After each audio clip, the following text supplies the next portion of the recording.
fancy word.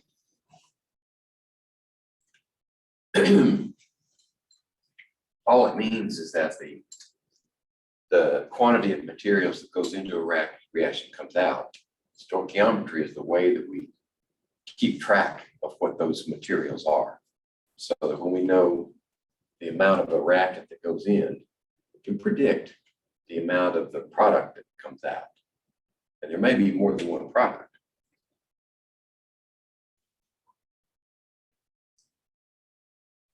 So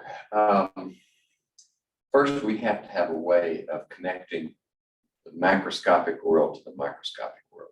We have an idea of what's going on underneath in the microscopic world, the atoms that are trading places, like Dalton said. But we can't count those atoms. So we really can't see microscopically what's happening in the reaction. The connection is a method called counting by weight. In other words, if we know how much each atom weighs, and we deduce that by other means, then all we have to do is weigh the amount of reactants and products. And we can count the number of atoms based upon that conversion. I have to show you how to do that, of course.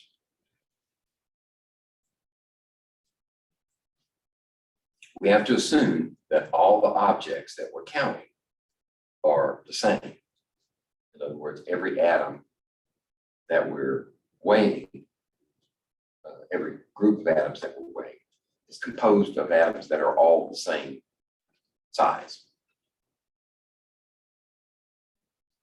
And then we have an average mass of those objects. I'm going to give you an example here in a second. So we have a pile of marbles.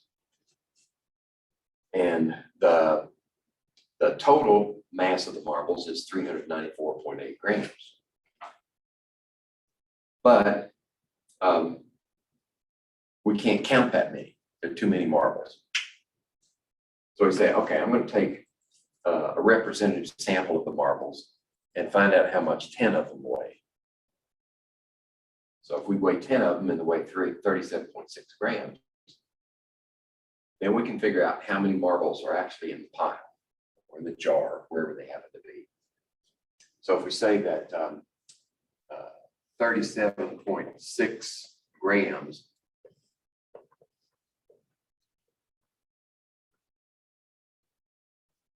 like that, then how much does each marble weigh? On average, right? They won't be exact, but on average, they weigh 3.760 grams per marble.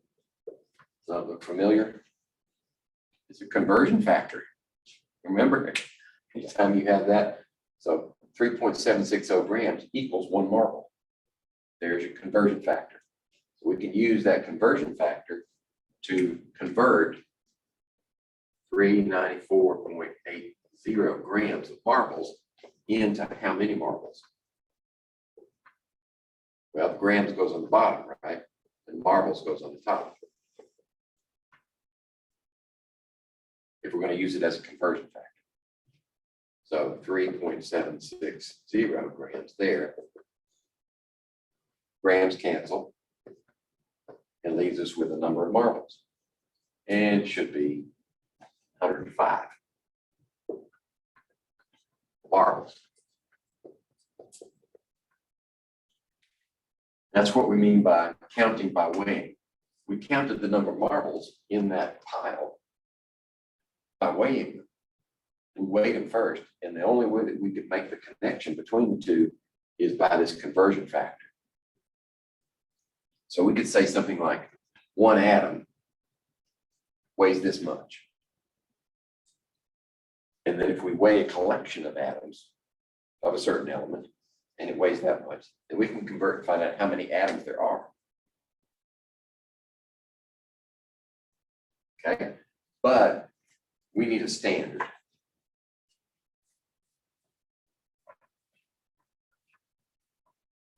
You just can't create that conversion factor out of thin air. So our standard is this isotope of carbon. with a mass number of 12. So that carbon with a mass number of 12, we know based upon our understanding of the structure of an atom that has 6 protons and 6 neutrons. So this standard we are arbitrarily setting as 12, as many zeros as you want, atomic mass units. That's our standard. So what's an atomic mass unit? Well, it's roughly the mass of 1 proton.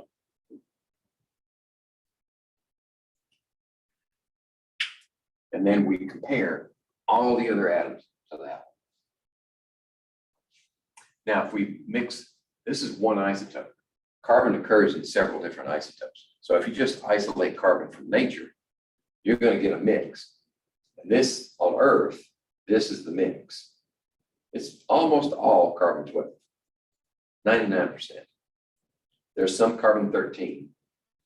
And these two are stable isotopes. In other words, they don't disintegrate. They're not radioactive. But this one does change, carbon-14. You recognize that one as the one that's used for carbon dating. So in order to find the average mass of a carbon atom in nature, we need a weighted average. Most of them are going to be 12, 98%. Actually, this should be 0.9889, the decimal equivalent of percent. And then this should be 0.0111 times these values. This is the atomic mass units for that isotope. And this, of course, is the standard. So if we multiply these together, well, the decimal equivalents, and add them together, we end up with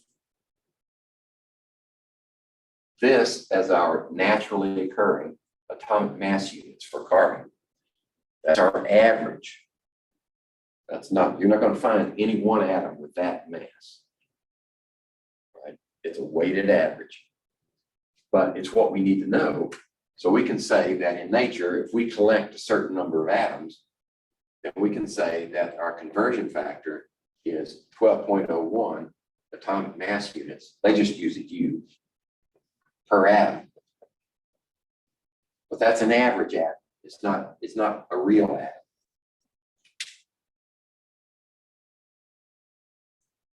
Okay.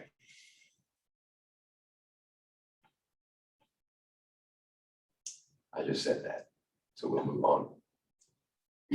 So how do we know the relative abundance of these different isotopes? One of the best ways these days is with a mass spectrometer. What it does is it separates the isotopes by using their response in a magnetic field. Right? We have to charge them first. They have to be charged or they won't respond to the magnetic field. Right? If it's neutral, it'll just go straight on through. But if we charge them first by running them through a charge grid, an electron beam actually, then we accelerate them through an electrical field, and then they pass through this magnetic field. The heavier ones are not going to be bent as much. The same force is applied to all of them because they're the same charge. But the heavier ones are going to bend less. They're going to end up over here. And the lighter ones are going to end up over here. And the electronics that we use these days can count individual strikes, individual atoms, as it hits the detector. So we can just count up over the same time period.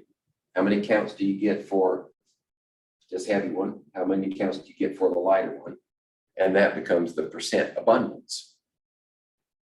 Of course, there's a lot more to it than that, but that's the gist of how we do it. So let's say we have an example here.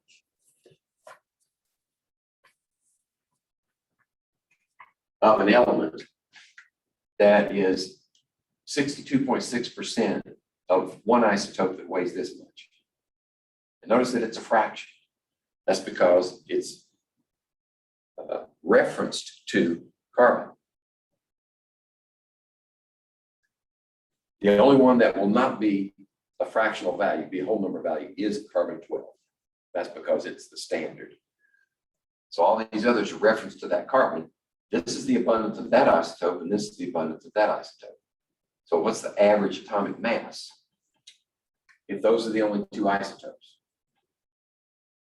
Right, you just take 0.6260 times 186.956, but that'll give you a value. And then you take the other one, 3740, times its mass number, 953, and then you add them together. It's kind of like calculating your grade point average. Right? The courses that are worth 3 or 4 credits are weighted heavier. Whatever grade you get in that class is weighted heavier than one that only gives you 1 hour credit. Similar concept. So when we put them together like that, we end up with 186.2 atomic mass units.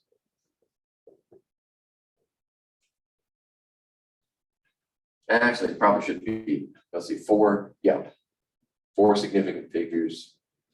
And then we have to use multiply rules here and add rules here. But it comes out to 186.2. Oh, I didn't show you how to find that one. 186.2. You know that you can find out what element it is if you know the number of protons, if you know the atomic number. That's easy. But you can also use the mass number to find the element. If you just look along the periodic chart, notice that they get heavier and heavier as you go down. So you just follow it until you find something that's close to that, 186.2, and it's right, let's see, 186, right there, 186.207. Then you look to the right or the left to be sure that there's not one close to it, because that can happen. This is a weighted average. So if the if the average of isotopes for a neighbor gives it a value that's close to that, then you might have a little trouble discerning which one's which. But most of the time, that will also tell you which element you've got. All right. Now, when you have a sample of some element in your hand, you know that they're not just 3 or 4 or 5, 6 atoms. There's lots of atoms.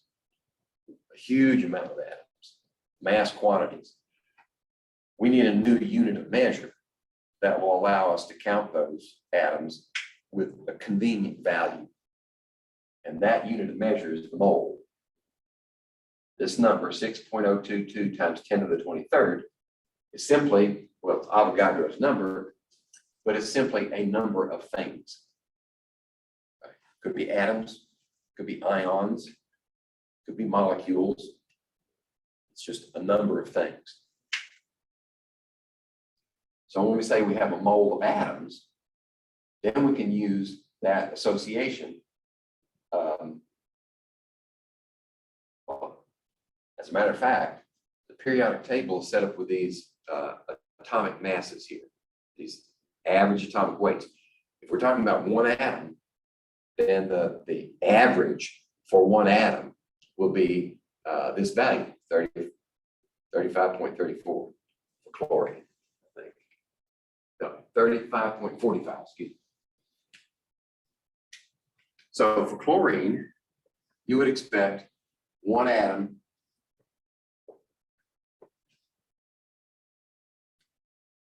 to be 35.45 atomic mass units relative to carbon.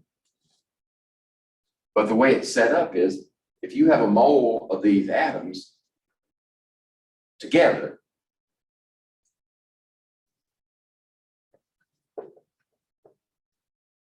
they will weigh 35.45 grams. So that is equal to a mole of chlorine. So now we've got something that we can use to count by weighing. If we have so many grams of chlorine, we can use this conversion factor to find out how many atoms of chlorine we have. Okay, and that's extensible. We can extend that to molecules, ions, whatever the case may be, as long as we know what elements are involved. So if we have 2 chlorines, right? Chlorine's a diatomic molecule, then what would its mass be?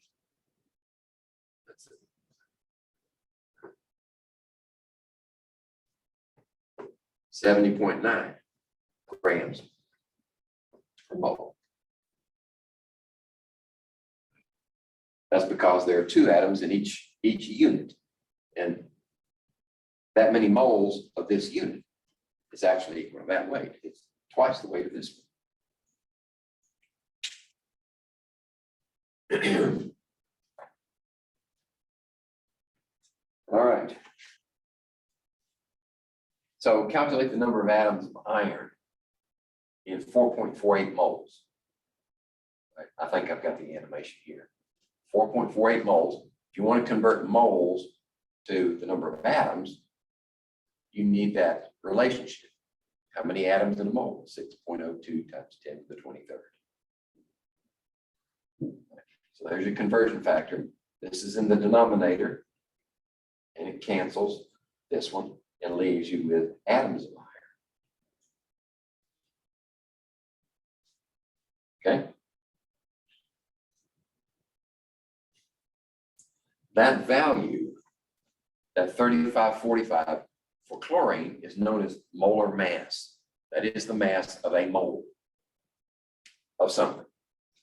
In this case, nitrogen would be 14.01 grams if we have a mole of atoms.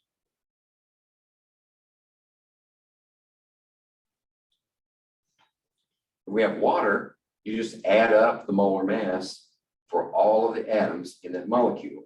So it'll be 2 times hydrogens. Hydrogen is this one. Oxygen is this one. Add them together, 18.02 grams per mole for that molecule.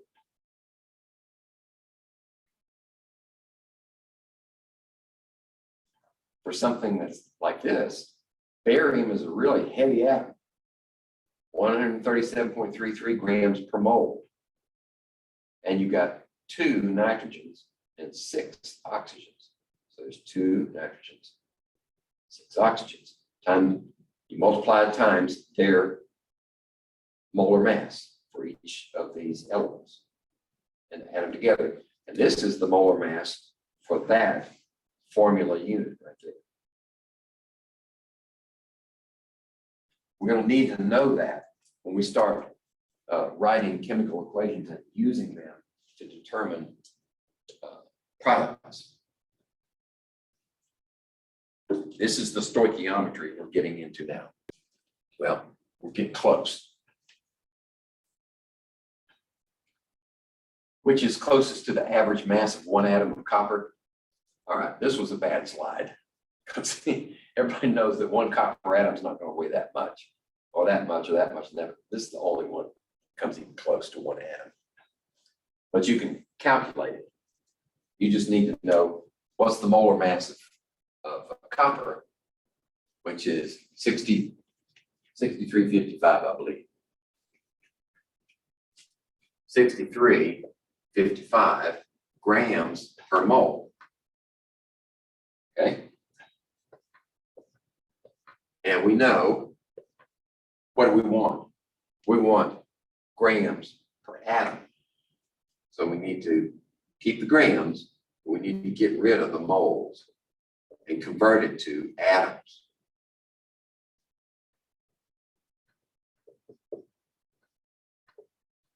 There you go. So we got rid of the moles. Now it's grams per atom. And divide this into that, and you get that number right there.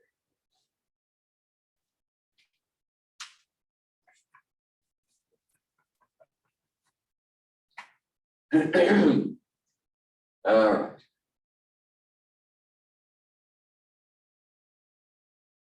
Calculate the number of copper atoms in 63.55 grams of sample copper. You don't need to calculate it. That's the molar mass. So the number of atoms is 6.022 times 10 to the 23rd. 1 mole. Okay. Now, which of the following 100-gram samples contains the greatest number of atoms? They all weigh the same, 100 grams each.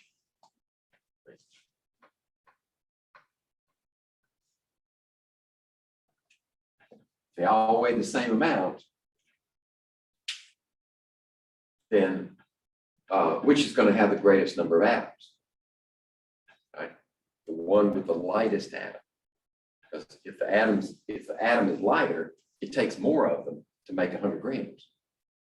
So all you have to do is compare the molar mass of each one. It turns out that magnesium is probably the lightest one. Magnesium is right there. Zinc is over here, so it's heavier.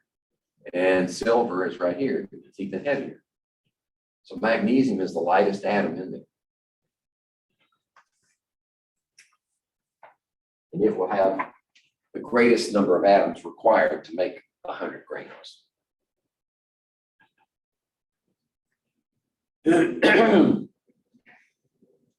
Rank the following according to the number of atoms, greatest to least. Right? You can calculate, use the molar mass for each one and find out how many moles of each one and compare it. But there's a quicker way.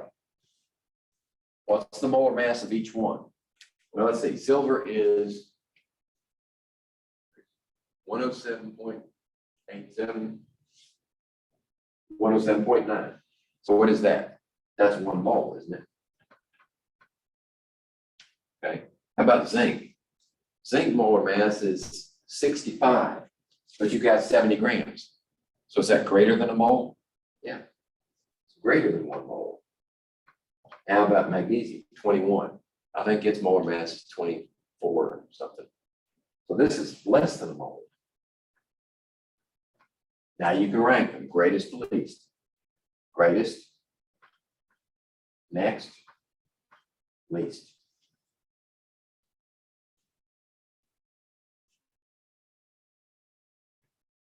Oops, sorry. There we go.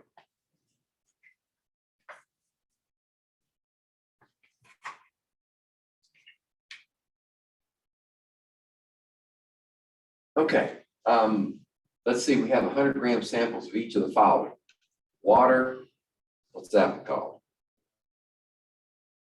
That's a non-metal and a non-metal. So we have to say how many. Dinitrogen monoxide. This one, you may not know the name of that. That's probably propionic acid. So I'll let you slide on that one. Carbon dioxide. This is non-metal, non-metal. So we name it type 3 convention. Okay, rank them in greatest to least number of oxygen atoms. When you're confronted with a problem like that, it's best to set up a Henry Ford assembly line so that you can do each calculation exactly the same as the other one, changing some variables in there relative to the identity of each one. So you would take water, nitrogen dioxide, propionic acid, and carbon dioxide. And you would say, okay, we've got 100-gram samples of each. And we want to find out the number of oxygen atoms. If you're going to rank the number of oxygen atoms, do we need to find out how many atoms there are? No, we'll use a more convenient unit of measure. How many moles of oxygen are there? So if we need to find out how many moles of oxygen, we also have to find out first how many moles of the compound. And if we have 1 mole of water, right? If you have 1 mole of this, how many moles of oxygen do you have? 1 mole of oxygen because of the ratio. This whole unit is 1 mole. That means you have 1 mole of that. How many moles of hydrogen do you have? 2. If you have 1 mole of that unit, then you have 2 moles of hydrogen. We're only concerned with oxygen right now. So what you need to convert is 100 grams of each. So here's the assembly line.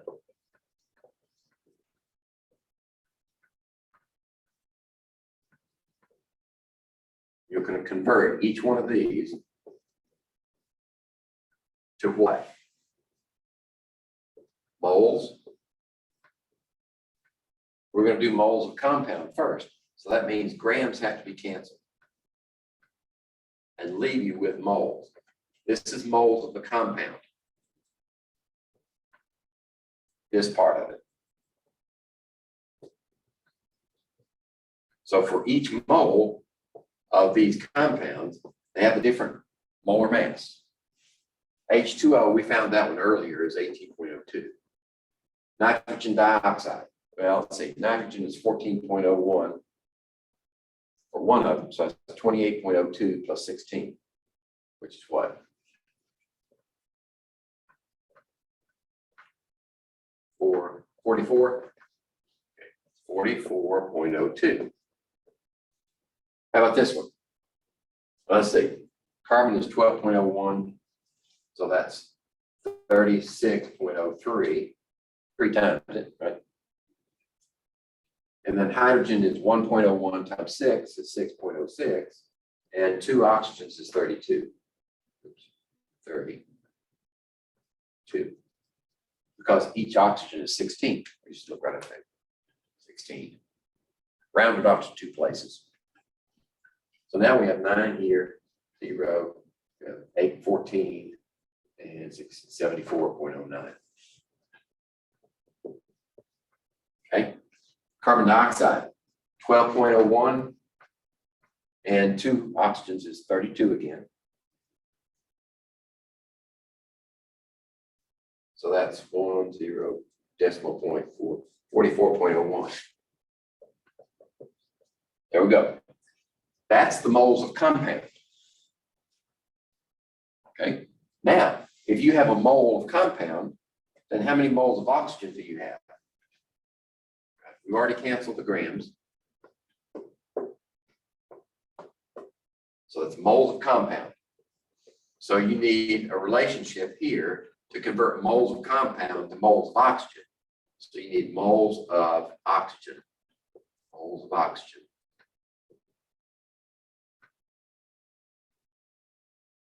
Versus moles of compound.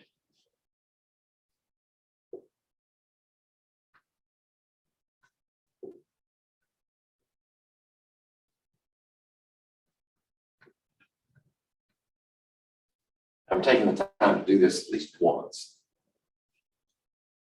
Okay, so what's the relationship? With this one, there's 1 mole of oxygen for every mole of compound, right? 1 to 1. For this one, same thing, 1 to 1. How about this one? 2 to 1. 2 oxygens for every 1 mole. And this one is 2. So now we've canceled moles of compound.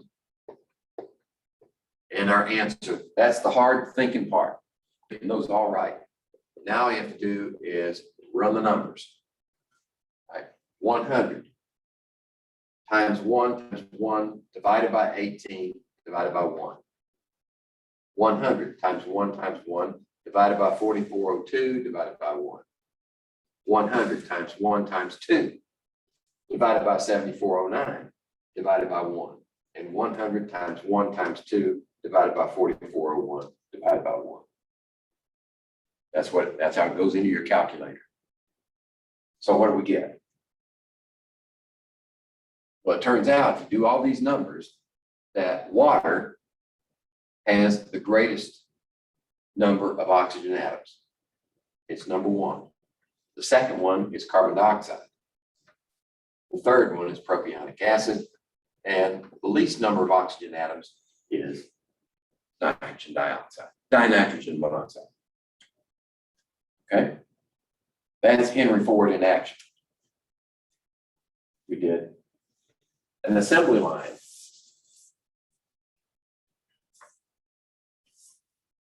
you will see that method again.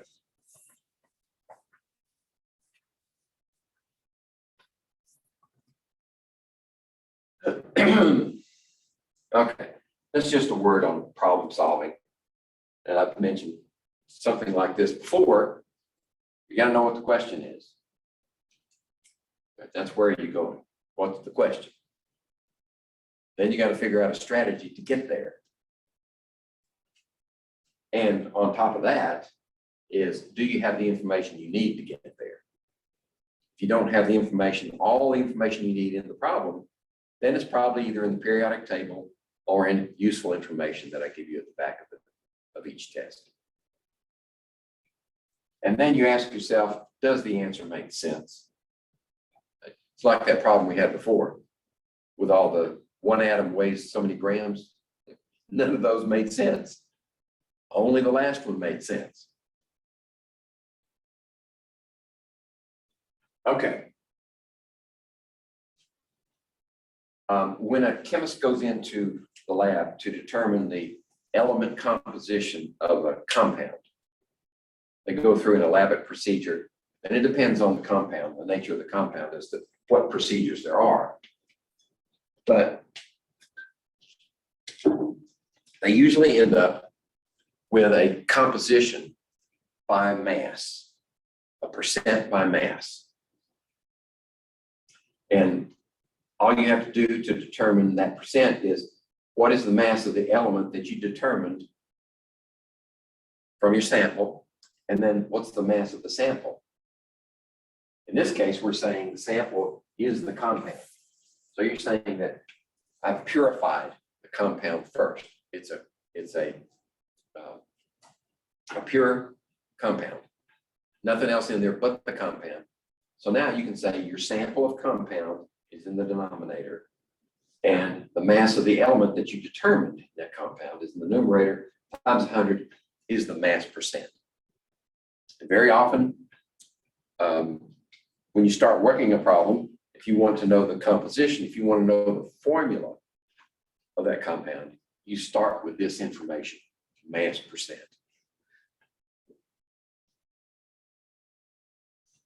Okay. That's how you would work from the compound to the mass percent, but you can also calculate the mass percent based upon the formula. If you know the formula, you can say, this is the expected mass percent of pure iron 3 oxide. And how do you do it? Well, suppose you have 1 mole of this compound. How much will it weigh? Fe2O3. Let's just do it. Iron is right there. It's 5585. So 2 irons is what? 111.7 grams per mole. Did I do that right?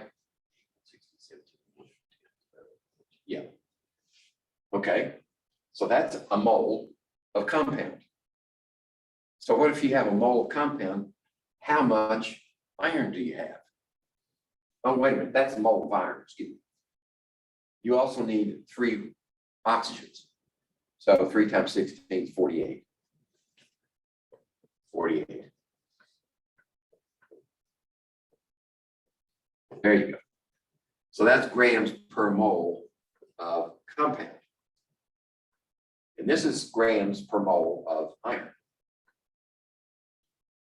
So how many irons do you have in there? I'm my own worst enemy. No, that's right. What I'm thinking of. That's 2 atoms of iron and then 3 of oxygen, 48. Let me do that again.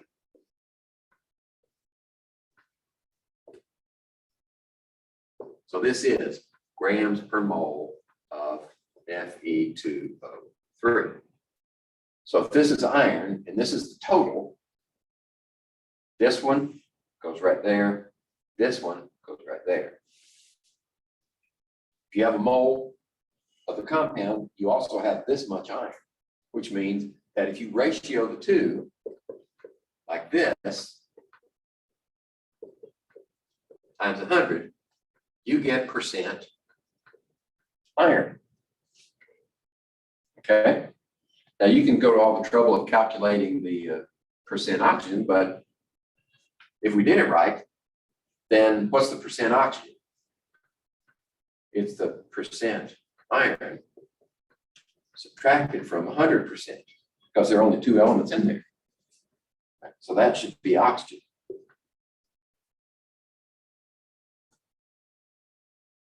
Okay. So there's the percent iron, and oxygen should be 3006%.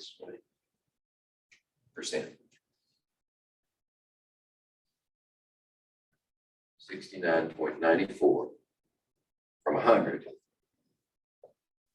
is 6, 0, 0,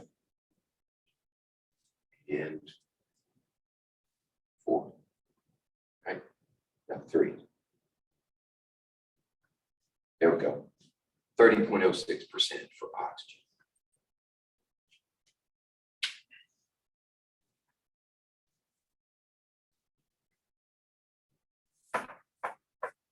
Now here's another problem that would benefit from Henry Ford assembly line. If you have a 100-gram sample of each of the following, rank them from highest to lowest percent oxygen by mass. So we would just calculate, just like we did for Fe2O3, we would calculate the percent oxygen by mass for each one and compare them.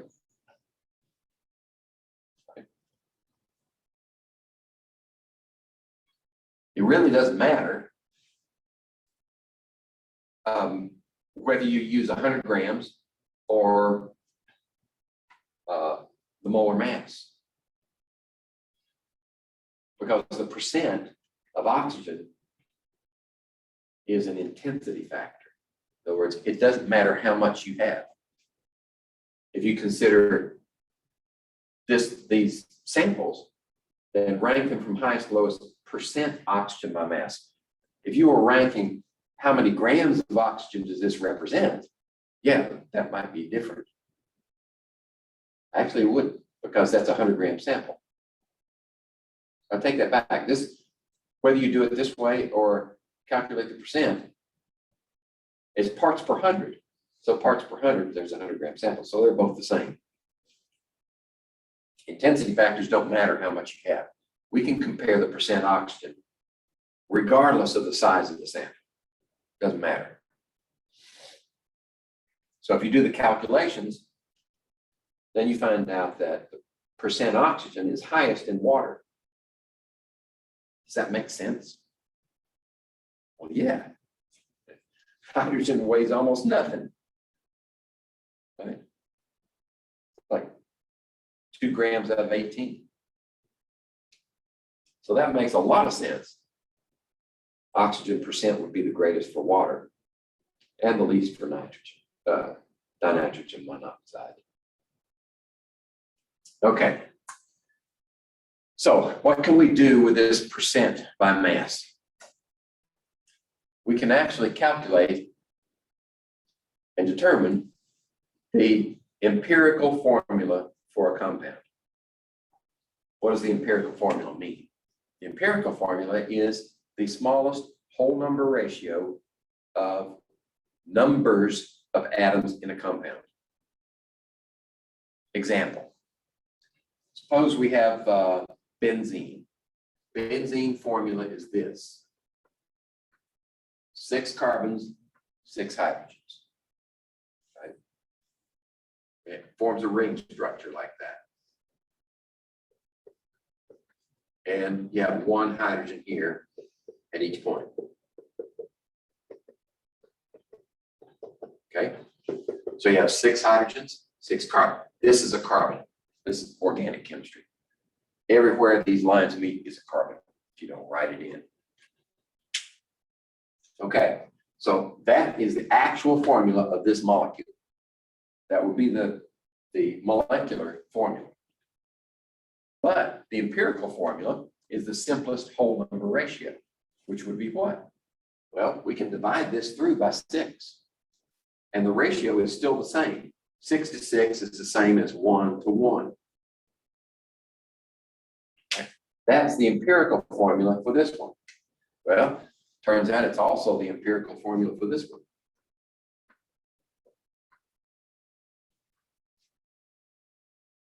Acetylene.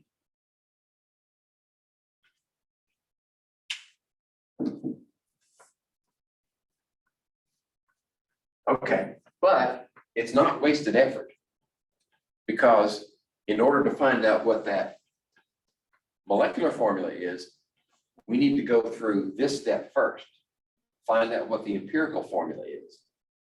And we use that information plus one other piece of information that I'm going to show you in a minute to find out what the molecular formula is. Okay. So let's see. We're not going to spend time here. This is known as a carbon chain. Well, actually, it's a analytical chain. You just weigh this one, and when you combust your sample, it gives off hydrogen as water. Oxygen combines with the sample. These are usually organic samples. And you absorb the water here, and the weight by difference here is how much water you absorbed, and you can back figure to how much hydrogen there was. Do the same thing with carbon dioxide. If you have a carbohydrate, like starch or sugar, then you know what's left over is oxygen. And you can do the oxygen by difference. You can't do it this way because, look, you're pumping mass quantities of oxygen through there just to combust the sample. So you have to do oxygen by difference. That's one way of analyzing samples, not the only way, of course. Okay. So let's take this example and determine the empirical formula and then the molecular formula. Right? Adipic acid. It's a fatty acid. Most people have some in their bodies combined as true fats. Right? If you've had any anatomy and physiology, that you've been introduced to that topic. Adipic acid. So we have 49.3% carbon, and we have 6.9% hydrogen, and we have 43.8% oxygen. That should add up to pretty close to 100%, because those are the only 3 elements in here. Now we're going to use that information to determine the empirical formula first.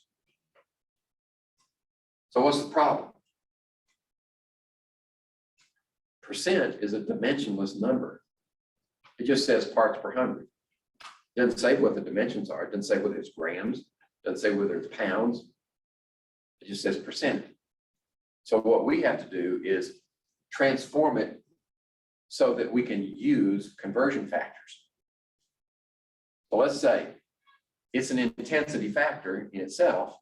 So it doesn't matter how much you have. Let's make it easy on ourselves. Let's say we have 100 grams of that sample. Okay. If we have a 100-gram sample, then how many grams of carbon do you have? There you go. You have 6.9 grams of hydrogen and 43.8 grams of oxygen. Now we can convert it to moles. Why would we want to do that?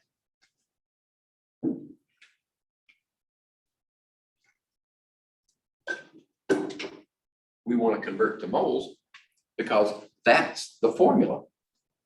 When you write a formula like that with some subscripts here to tell you how many there are, you're actually describing the ratio of atom to atom or moles to moles. That's what the formula says. So we have to find out how many atoms there are in this many grams of a sample. How do you do that? Well, you need a conversion factor. And each one has a different conversion factor. Get rid of your grams and leave you with moles, correct? for every mole of carbon is 12.01 grams. That's right up there. Rounded to 2 decimal places.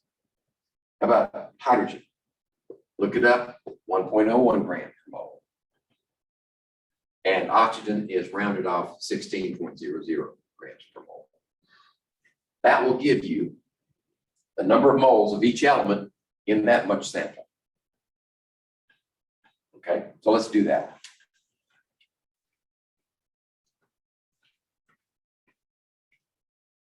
Let's see, 49.3 divided by 12.01. 4.10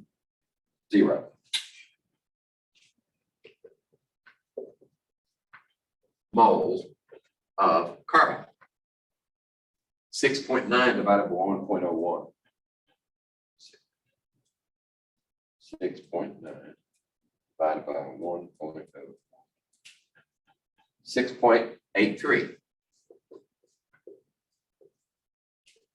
moles of hydrogen.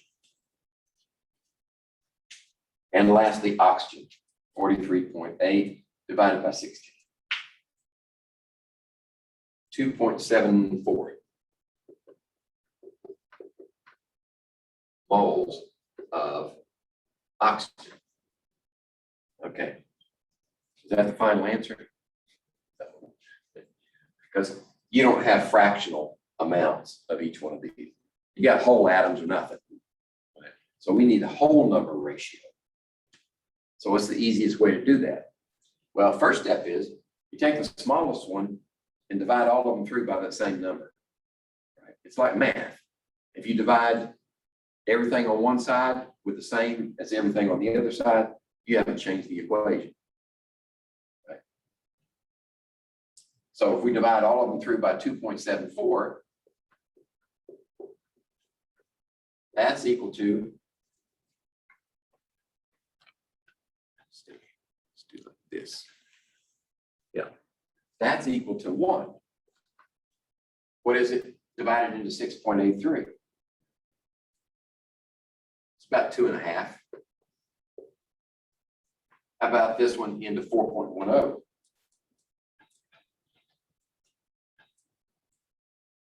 About 1.5. Now, when we get to this stage, estimation is okay, as long as we can round off, as long as it's not way far away. So 1.5 was as close as I could get, rounding off these ratios. One step closer. This was 1. That's 2.5. That's 1.5. What can we do to get rid of those fractions? Multiply them by 2, right? 2 times 1/2 is 1. So if we multiply each one by the same number, it's still the same ratio. We've already established the ratio here is that to that to that. So if we do the same thing to each one, the ratio is still there, exactly as we determined. So if we multiply each one by 2, this one becomes 2, this one becomes 5, and this one becomes 3.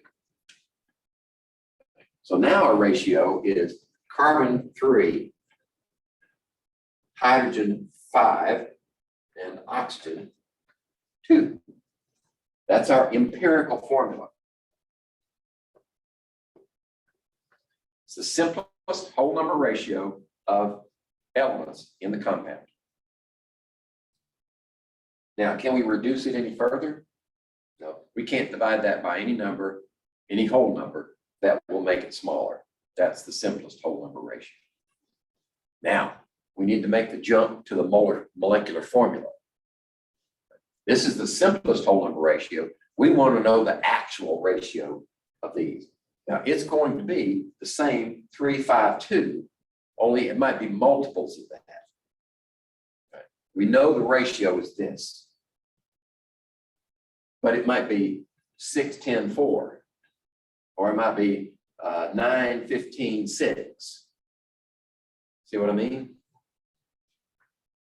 We need to know what is that X multiplied by each one of these.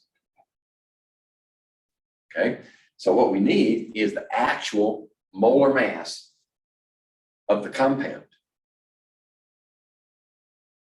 Because this has a formula mass. We can multiply 3 times 12.01. Let's do it. 12.01. 3 times. That's 36 grams for this. And then 5.05 for 5 hydrogens. And then 2 oxygens is 32. So this one would be 73.05. 73.05 grams per mole. And I call this the empirical mass. It's not the molar mass of the molecule, but the molar mass of the molecule would be what? It would be either 2 times that or 3 times that or 4 times that, whatever the multiplier was. So if we know what the actual mass of the molecule is, we can compare it to this and see how many times bigger it is. Or it could be exactly the same. So we need an independent determination of the molar mass of the actual compound. And that's what this is right here. 146 grams per mole of the actual compound. And that looks like it's about double, doesn't it? So X is equal to 2. And the formula is C6H10O4. That's the molecular form. Okay.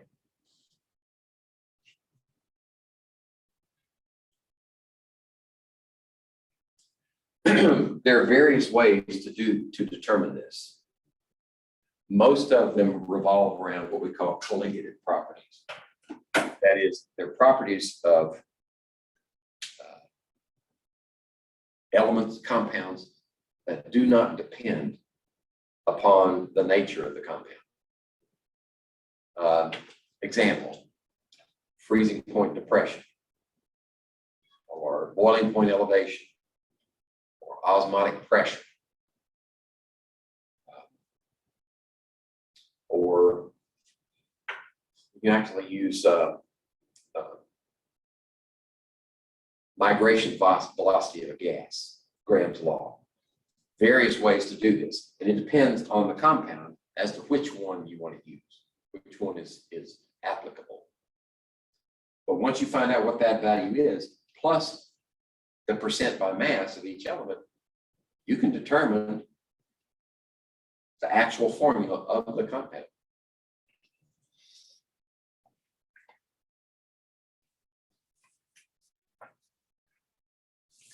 Okay, we're down, got 1 hour left. See how close I am to the end of this chapter. Let's see where is it.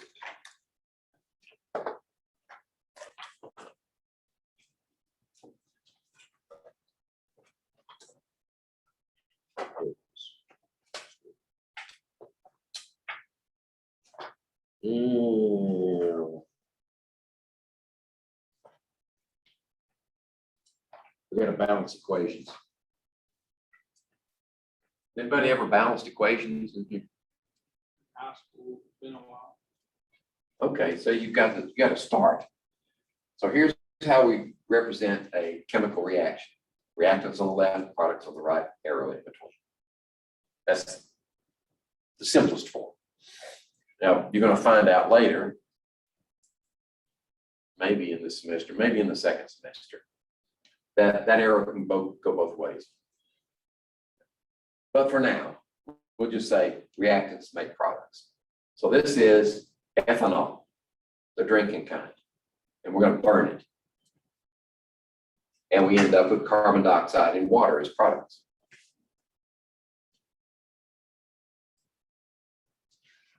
Okay, notice that this one is balanced.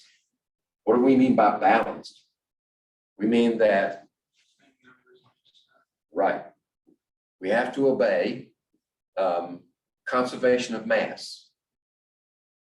And we do that by being sure that the same number of elements are on this side as on that side. So this one has 1 oxygen and 6 here. So that's seven oxygens. Right? This is called the coefficient. And the coefficient multiplied by everything that's in behind it. So that means this is only 6 oxygen, 7.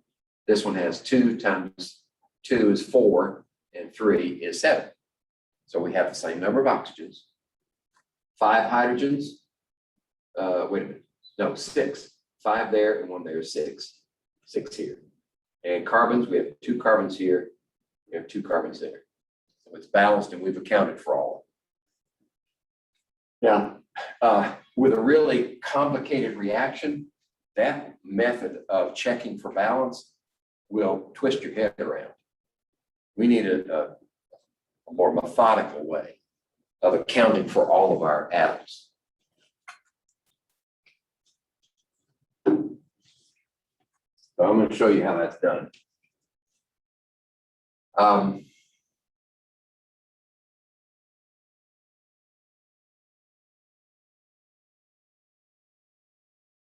Okay, we'll make a point of this. The balanced equation simply is the overall reaction. In other words, a lot of things can go on inside that arrow. Second semester digs into that. But for now, we're just balancing the overall equation for the reaction. And once you have your compounds or elements written correctly for reactants and products, you can't change them. They are fixed. The only way that you can change the number of atoms after you write the compounds correctly is with the coefficients.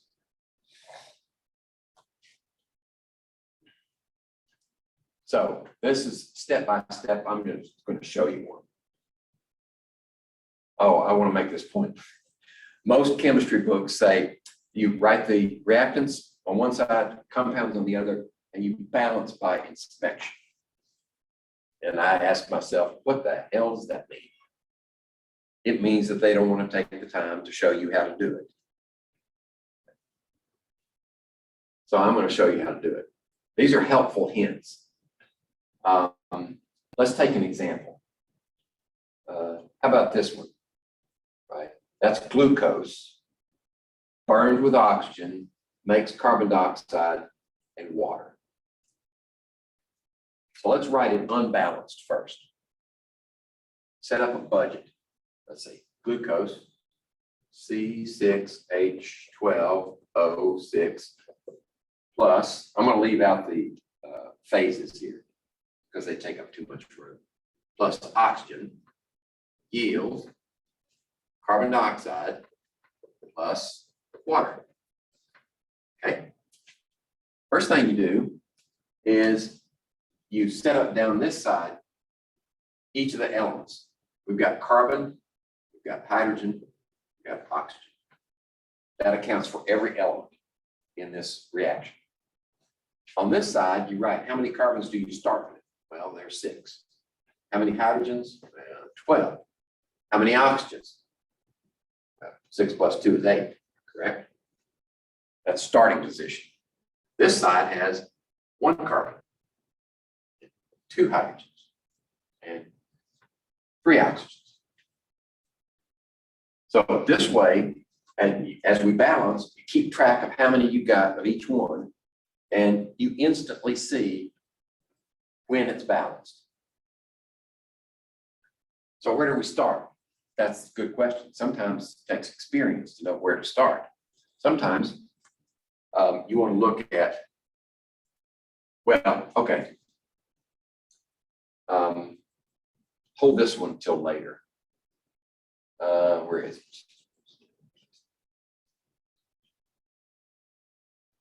There must be more to this. Hold on. Yeah. Yeah. Let's see.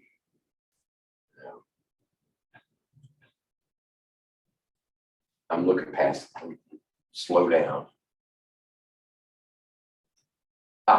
If an element appears in only one place in the reactants or the products, balance it last. So we'll hold this one out. We won't do that. Why? Because when you put a coefficient in front of this one, that's the only one you change. when you put a coefficient in this one, you change carbon, hydrogen, and oxygen. So we save the elements for last. Okay, where do we start? If I can't figure out where to start, I can just start at the top. You're eventually going to get there. As long as you write these correctly. You have to write the compounds and the elements correctly. If you don't do that, it will never balance. That's why we spent so much time on naming. And it's so important. Because writing the compound is crucial to getting this right. Okay, we got 6 carbons here. Where are the carbons here? Right there. That gives you 6 carbons, right?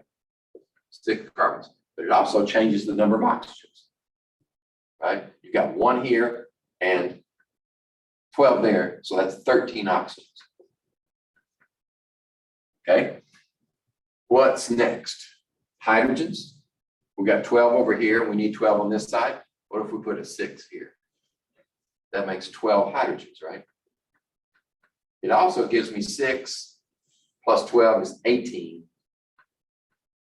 oxygens. Did I count right? Yeah. So what do we got left? Well, we got 6, 6, and 12, 12. We got to do the oxygens. Well, notice that you need 18. On this side, you have 6 there and 2 there.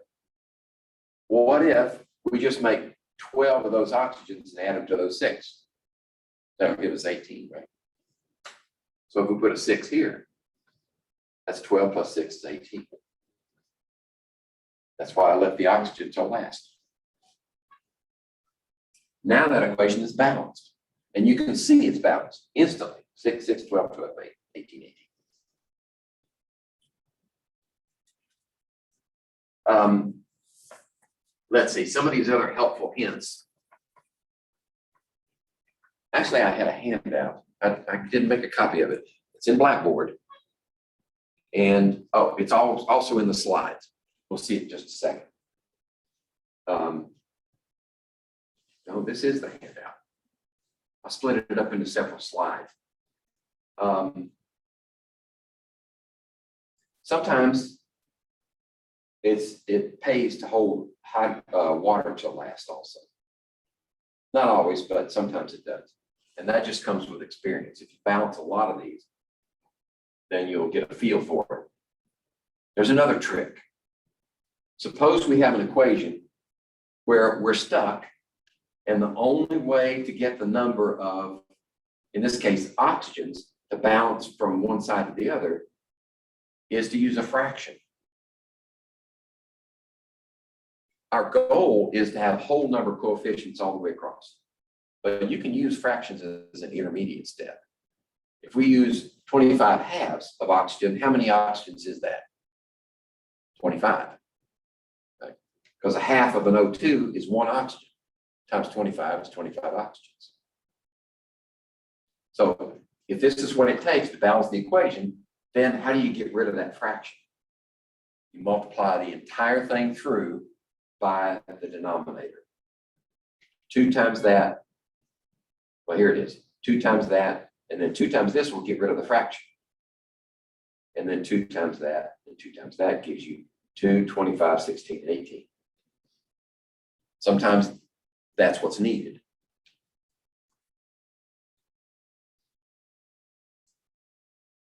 I already said this. Simplest whole number coefficients.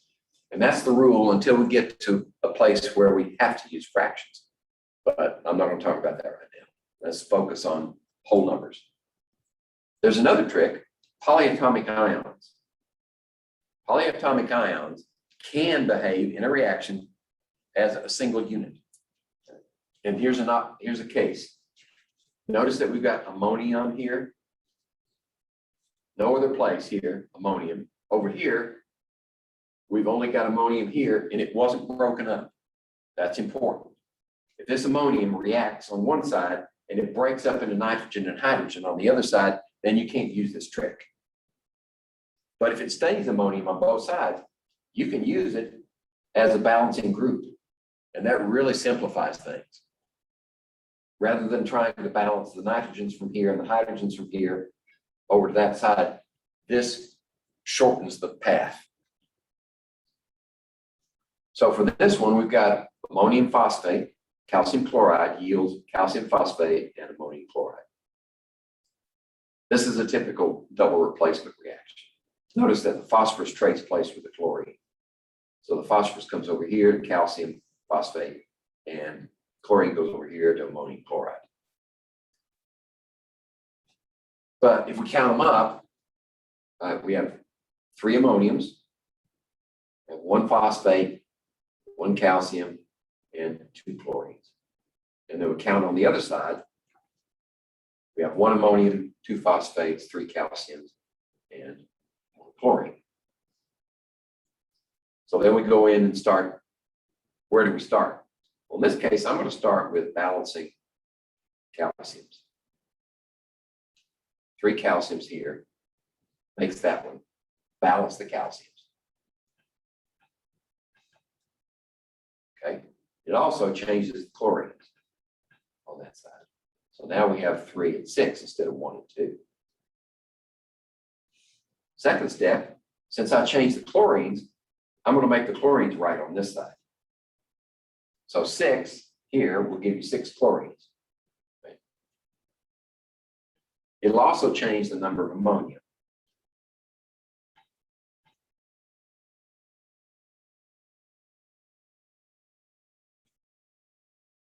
Oops, I went too far. Right, so we got 6 ammonia now. 6 of those groups, and we have 6 of these chlorines. So the chlorines are balanced. But now we've got 6 ammonia. I want to make 6 ammonia on that side. So I put a 2 in front of that. That gives me 6 there, but it also changes the number of phosphates. Right? Makes 2 phosphates. But look, we get 2 phosphates over here too. So we got 6, 6, 2, 2, 3, 3, and 6, 6. It's balanced.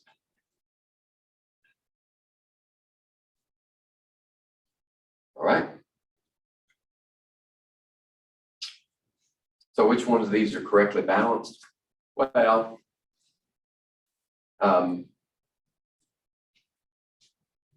calcium, we've got 1 carbon here, and we got 2 carbons there, 3 carbons there. So which one is actually, this is the simplest whole number ratio. But technically, the same ratio is here, there, there, and there, or here, here, here, here. But this is the simplest whole number ratio. That's the preferred format. And number 1 is wrong.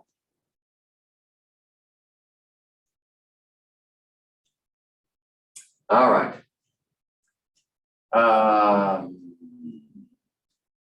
Let's move on.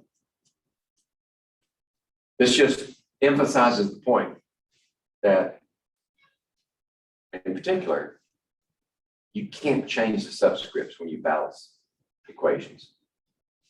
You just have to be sure that your compounds and elements are written correctly first, and then balance with coefficients.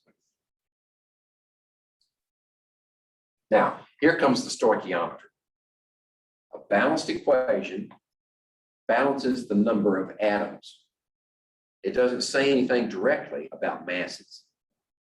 You have to deduce that. You have to calculate that. And that's what we have to do, because stoichiometry ultimately is what mass of reactant yields what mass of product. But you can't do it directly. You got to use a balanced equation to figure out how much that is. And that relates the masses based upon the molar masses of the elements and compounds. So we balance the equation. Then we convert the masses of the reactant or the product to the moles of that substance. Once you have moles of each substance, now you can move anywhere you want in that equation and use these coefficients to create conversion factors. I'm going to show you an example here in a second. How about this one? This one is balanced. Right? 4 phosphorus, 10 oxygen, 10 oxygen. So we got a balanced equation here. So if I write it up here, like that, 2P2O5, a balanced equation. The problem gives you information. I put the information up here with the balanced equation. 6.25 grams of phosphorus.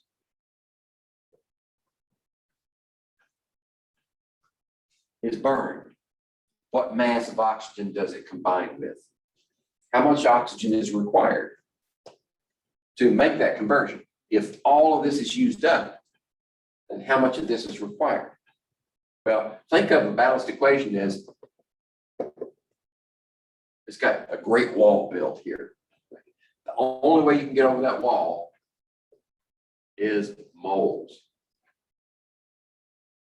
So you got to convert that to moles first. So how do we do that? Well, when you've got to go from grams to moles, think molar mass. So what's the molar mass of P4? Let's see, I got to get close to it to see it. 30.97 for each phosphorus. But you got 4 of them. 4 times 9 is 30. Yeah, 36. 3 and 12. 123.88. 123.88 grams per mole of that compound. Right? So we divide 123.88 into 6.25.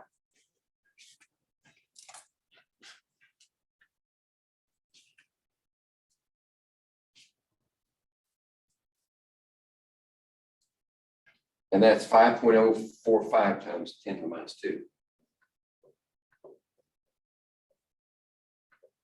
What are the units here? Moles. Moles of that thing. All right, so how do we go from here to here? Well, for every 1 mole of that, you need 5 of these. So the ratio here, this is moles of P4. You have moles of P4 here. This is your conversion factor. 1 mole of P4 is worth 5 moles of O2. Right? That's what these coefficients tell you. I did that wrong, didn't I? Upside down.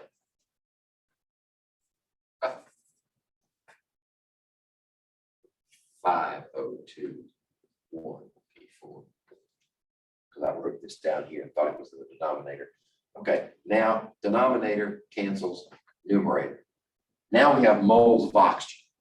This tells you how many moles of oxygen are required. So 5 times that value. And that's 2.52 times 10 to the minus 1. 2.52 times 10 to the minus 1 moles of O2. Because that is this element, O2. Now we need to convert it back to grams. Moles on the bottom, grams on the top, and the molar mass of this is 32 because each oxygen is 16. So 32 times that will give us 8.07 grams. Grams of O2 are required to react with 6.25 grams of P4.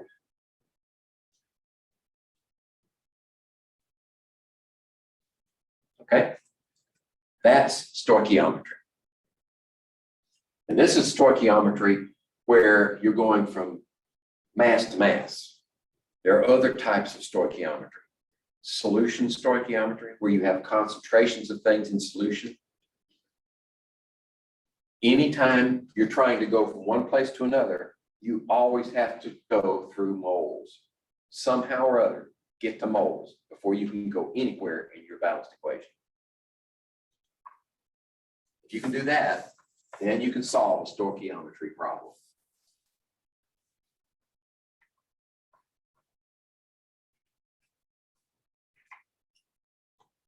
Okay. Stick that in here for now. All right. This is going to take too long to do. What we're doing here is relating two different equations. Methane reacts with oxygen and air to give carbon dioxide and water. That's one balanced equation. Ammonia reacts with oxygen and air to produce nitrogen monoxide and water. So you have two balanced equations. And the question is, after you write the balanced equations, there and there, the question is, what mass of ammonia would produce the same amount of water as 1 gram of methane? So 1 gram of methane reacts with oxygen to give you a certain amount of water. You calculate that. And then you use that mass of water to back figure here, right? Actually, you don't have to do the mass. You just find out how many moles of water are produced and the same number of moles down here and work backwards. So you go forwards this direction and backwards that direction, and you end up with the mass of ammonia. As long as you're in moles, you can go from here to here, and then moles from here to here, moles back over here, converted to grams. That's the quick version that we have to use because of limited time. So this tells you need that many moles of water. So you take that many moles of water and you calculate the ratio here, 2 moles of ammonia for every mole, 4 moles of water, right? There it is there, there it is there. Now you know this many moles of ammonia and you convert moles to grams. So 1.12 grams of ammonia will produce the same amount of water as 1 gram of methane. Okay. Now the concept of limiting reactants. Up to now, we've been reacting things with excess amounts, like reacting P4 with excess oxygen. Or actually, we were calculating the exact amount of oxygen. But when you are given exactly so many grams of each reactant, it's safe to assume that one of them is going to run out, because we can never measure exact enough so that they both are consumed and nothing left. Now, if you're only given one, you can assume that there's excess of the other. Or you may even be told that there's excess of the other.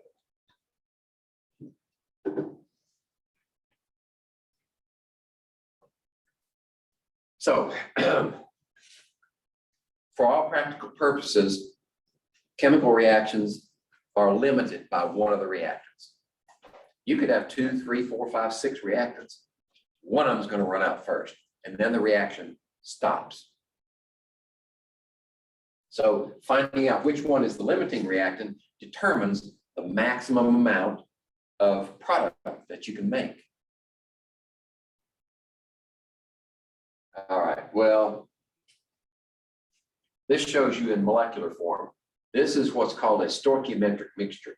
You have exactly 1 mole of nitrogen mixed with 3 moles of hydrogen. Right? There's 3, 1, 3, 1. There's exactly enough to make 2 moles each of the product.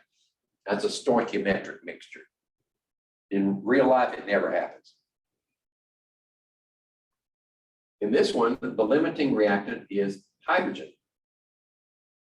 Right? Notice that all the hydrogen is used up, and you've got some nitrogen left over right here. If hydrogen is the limiting reactant, nitrogen is in excess. All right. I'm going to skip that. We don't have time.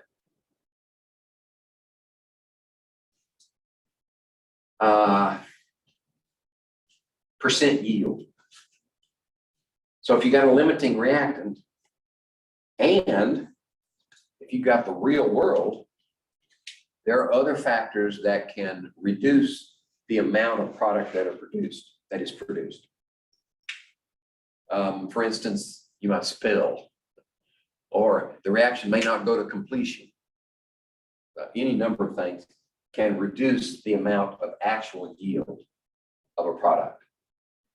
Now you can calculate theoretical yield using our stoichiometry, but this has to be measured.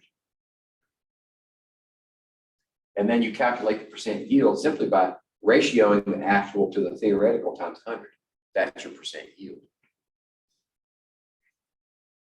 So in this case, we want to find out what mass of P4 is needed to produce 85 grams of PF3.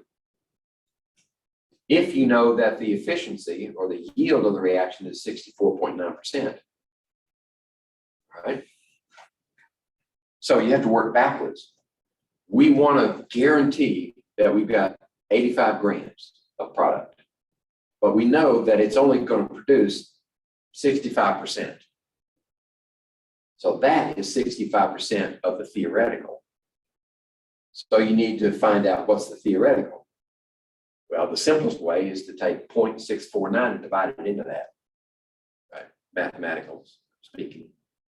And then you use that value to back figure to that amount. And that's what we've done here. This tells you that you actually, theoretical, when you do your stoichiometric calculation, you have to base it upon 131 grams rather than 85. If you base it upon 85 and you say, okay, I'm going to use that much, what are you going to come out with? 65% of that. Okay, you want to come out with 65% of that, so it'll give you that. So that's just another fly in the ointment that has to be considered when you do your calculations. So now that we know the theoretical, we can convert this to moles of PF3. Then we can use the ratio of 4:1 here to find out how many moles of P4. Then we convert it back to mass. And it turns out we need 46.1 grams of P4 to give us this much of PF3 with that efficiency. Okay, that's chapter 3. I hope chapter 4 is shorter. It's not. I'll tell you what, if you have to go in 30 minutes, if you have to go, go ahead. I'm going to finish the lecture, even if there's nobody in here but me. Then it'll be recorded.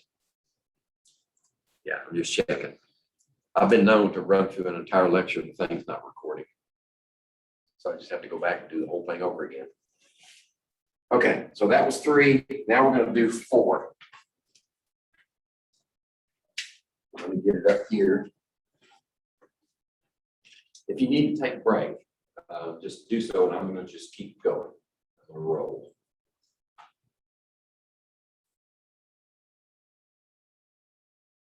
There we go. All right, chapter 4. Types of chemical reactions, and then solution stoichiometry that I mentioned earlier. We need to know some things about the solution, how to measure concentrations of our reactants so that we can do those molar calculations. So that's going to come also. We'll take a quick look at water as a solvent. This is known as polarity of molecules. In molecules that are covalently bound, that is, they share electrons between the atoms, they rarely share them equally, unless both atoms are exactly the same element. If they're different elements, usually one of them has a stronger pull on the electrons. In this case, oxygen does. So that sets up a charge difference. Slightly negative here, that's a delta in the Greek, and it stands for slight, negative charge. So the negative end is on this side, positive end is out here toward the hydrogens. So when you put pure water together in a container, it's going to orient itself like this and this, positives to the negatives, right? That's also known as hydrogen bonding. This is a dipole. You can look at the individual dipoles of the bonds as we use a symbol like that. So this says that's the positive end and this is the negative end. Right? And you can do that for all bonds. So if you're familiar with vector summation, this is a vector. It both has magnitude and direction. So the magnitude of the polarity of the bond is this way and this way. If you add them together, you get that. So the whole molecule is polar in that direction. And you get this orientation.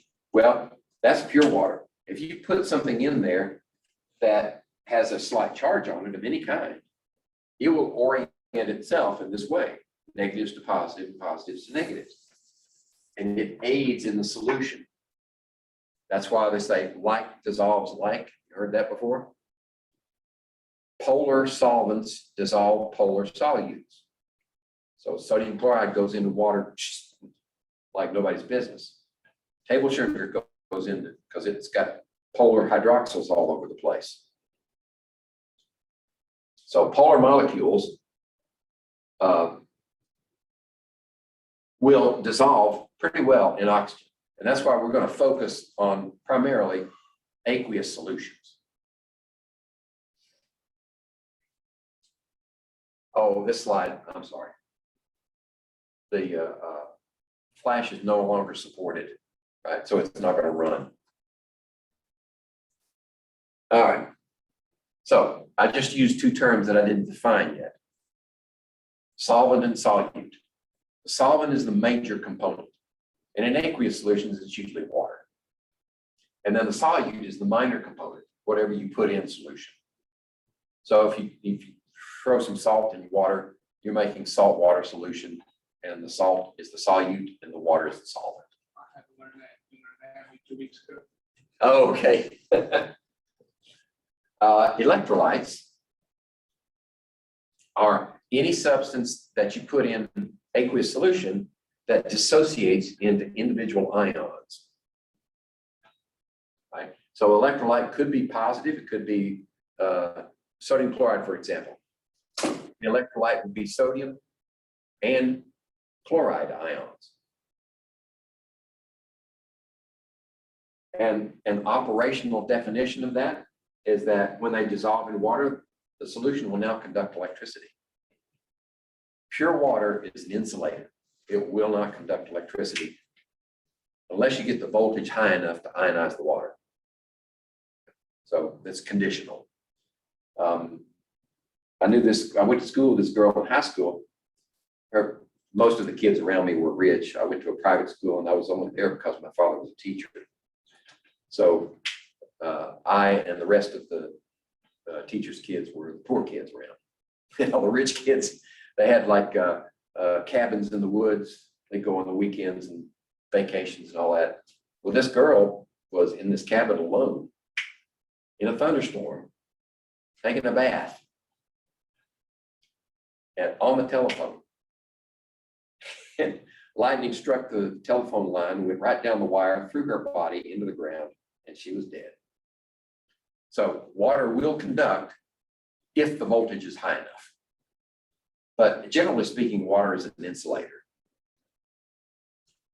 Okay, strong electrolytes. Those are substances that completely ionize, like sodium chloride. But there are some that only partially ionize. They're weak electrolytes. For example, weak acids like acetic acid, vinegar.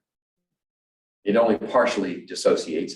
And if you run electric current through it, attach a light bulb to it, this one will have a bright light bulb, and this one will have a dim light. So it's a better conductor here than this one. Non-electrolytes, they don't dissociate at all. For example, table sugar. It's the whole molecule goes into solution and it doesn't break apart. So it's a non-electrolyte. And sorry again. So we can have chemical reactions in solutions. Right? That's possible, and many of them won't happen unless they're in solution. What we need to know is what kind of reaction is it? And then we need to know how much of each of the chemicals are present in the solution so that we can do the stoichiometry. So we need a way to measure the concentration, express the concentration in a way that will allow us to calculate the number of moles so we can jump over that wall. Okay? This is the most common expression of concentrations in solutions, molarity. And it's simply the number of moles of solute per liter of solution. So if you have the whole solution, a liter of the solution, and it's 1 molar, then that liter of solution has 1 mole of solute in it. I did that. I was supposed to. Okay, I forgot it all. it'll come back to you. Yeah. Okay, so this is important to recognize. This is a formula, right? Molarity equals moles, that's my abbreviation for moles, per unit volume. And this volume is always liters. This is always moles. So you know, with this formula, if you have 2 of those supplied, those variables have numbers, you can solve for the third one. If you have moles and the volume of the solution, you can calculate molarity. But if you already have molarity and you pull out so many liters of that solution, you can say, I have this many moles in my possession with that volume that I extracted. It's like any formula. If you know all the variables except one, you can solve for that unknown. All right. So this is sort of simple, but we can't calculate the molarity of this one as given, can we? Because the moles are not given, only the grams. Grams of potassium phosphate dissolved in 1.5 liters of solution. So how do we fix this problem? We calculate the number of moles of potassium phosphate. Okay. So how do you do that? Well, you need to remember how to write the formula for potassium phosphate. That's why we spent time on doing that. Potassium and phosphate, right? So how do we write that formula? We know that that's a polyatomic ion with a 3- charge, and that's an alkaline metal with a +1 charge. So we need 3 of them. Now that we have the formula, we can calculate how many moles is 500 grams.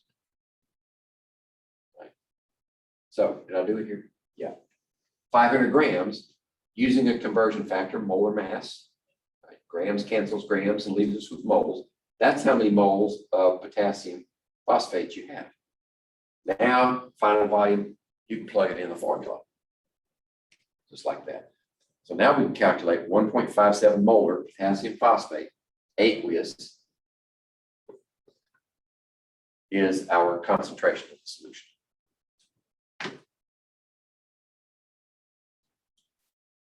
So that would be the concentration of the compound.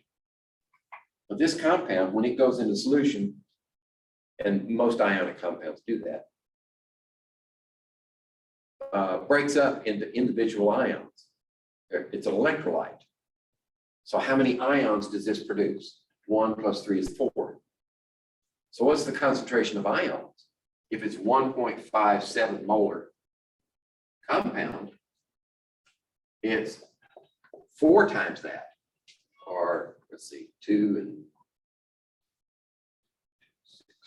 6.28 molar ions.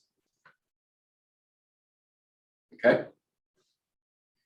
Now, why would that be important?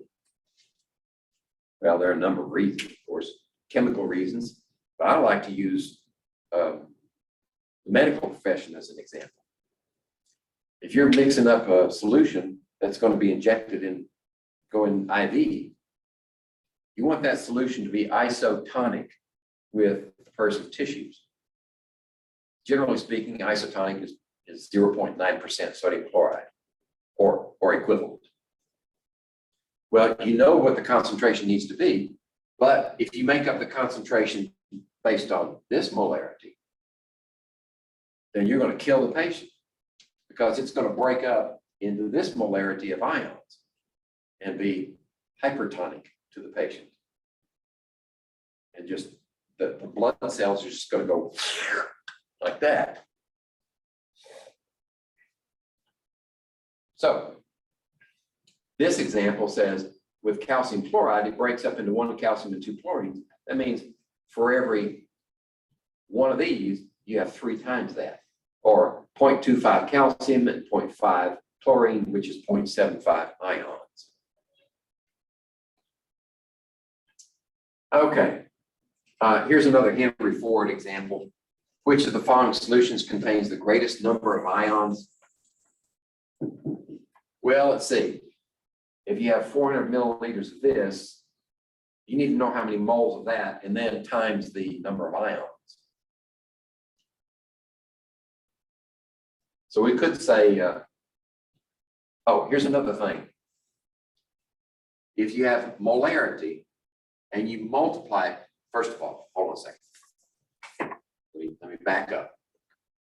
This is moles per liter, correct? So if we want to find out how many moles, we say moles times liters equals the number of moles, right? But what if you have milliliters? What would that give you? Well, if this is moles per liter, right? Liters cancel. Then if you multiply it by milliliters, that's 10 to the minus third liter. Then you need 10 to the third on both sides, right? If you multiply both sides of the equation by the same factor, then your equivalence is maintained. So if we multiply this one by 10 to the minus third, by doing that, then we would do on this side 10 to the minus third millimoles. So molarity times milliliters is millimoles. That saves you some trouble sometimes, because if you multiply 0.1 times 400, you get 40 millimoles. Times 2 is 80 millimoles of ions. Or 0.1 times 3 is 30 times what? 3. 30 times 3 is 90 millimoles of ions. 20 times 0.1, no, 20 times 4, right? Because 1 iron and 3 chlorines is 80 millimoles. And what about this one? It doesn't count. Sucrose does not ionize. Table sugar. So you just throw that one out. So the greatest number of ions is this one, the middle one, calcium chloride. Okay.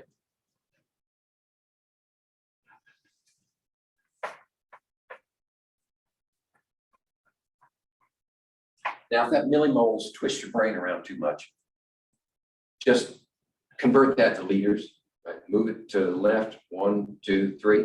So it's 0.4 liters. And then go with it. Okay.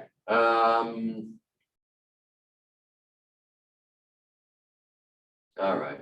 That's no big deal. Dilution. When I was working in the soil testing lab, we would have to extract soils with various solutions.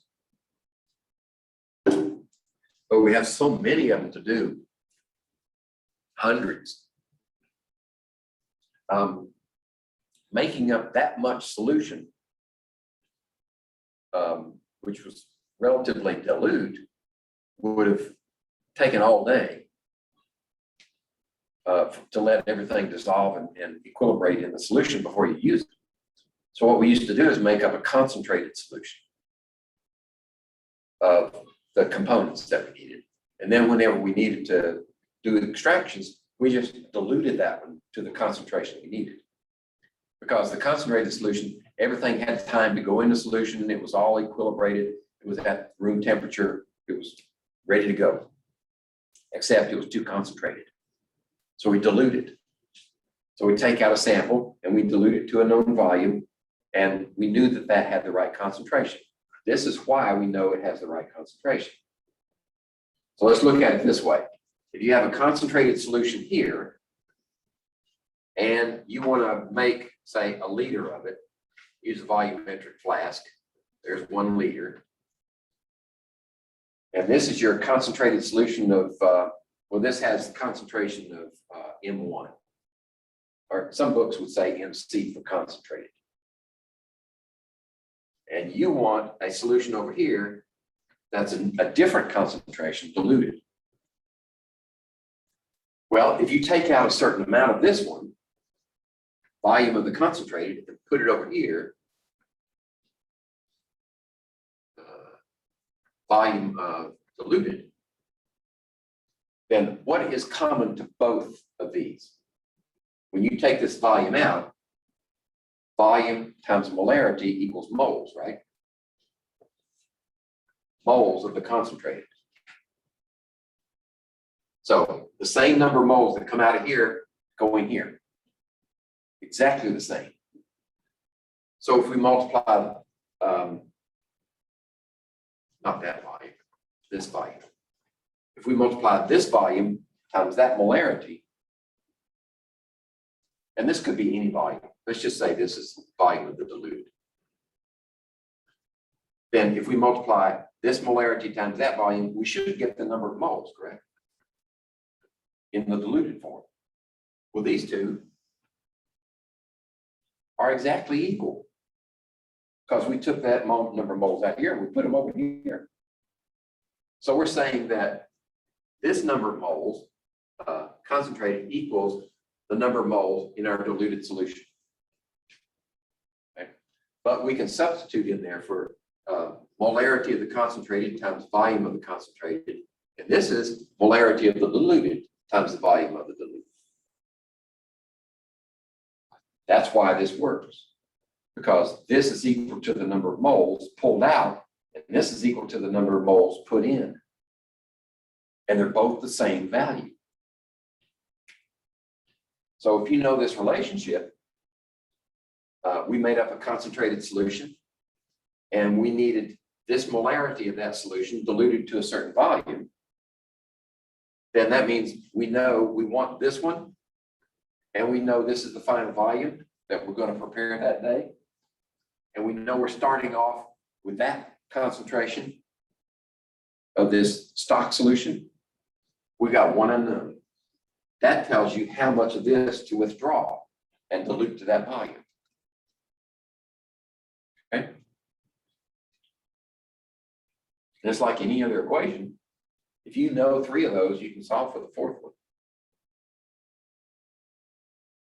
Oh, this is my animation. That's sort of a proof of why it works. Okay. Composition of solutions. What's the minimum volume of 2 molar sodium hydroxide needed to make 150 milliliters of 0.8 molar? Okay, so this is a dilution.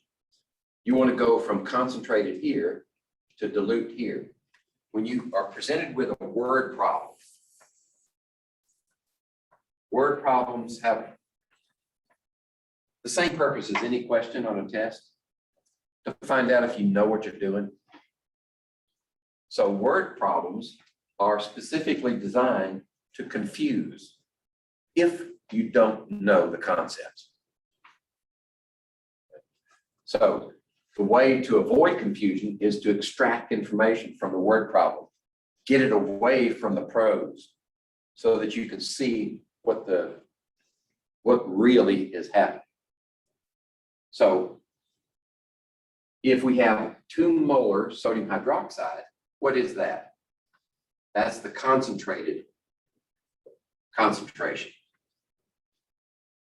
And we want to end up with the diluted concentration is equal to this. Okay. Now, what else do we know? We want to make up 150 milliliters of the diluted. So the volume of the diluted is 150 milliliters.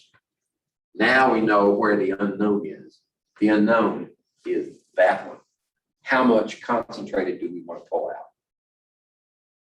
Okay, so we can use M1V1 or sorry. This one times that one equals that one times that one, and solve for this unknown. Now, the nice thing about this is you don't have to change the units. Right? Because if you write it like this, MCVC equals MDVD, and we're solving for that one, divided by this one. Right?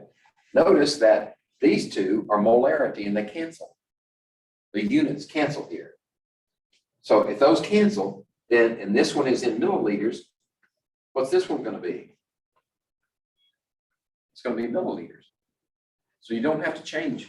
When you've got this ratio, you don't have to change the volume. You just have to recognize that the volume of your answer is going to be same as the volume of the other side.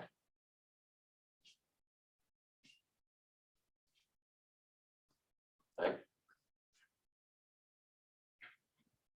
So there you go. And we have 60 milliliters required of the concentrated in this volume to make that concentration.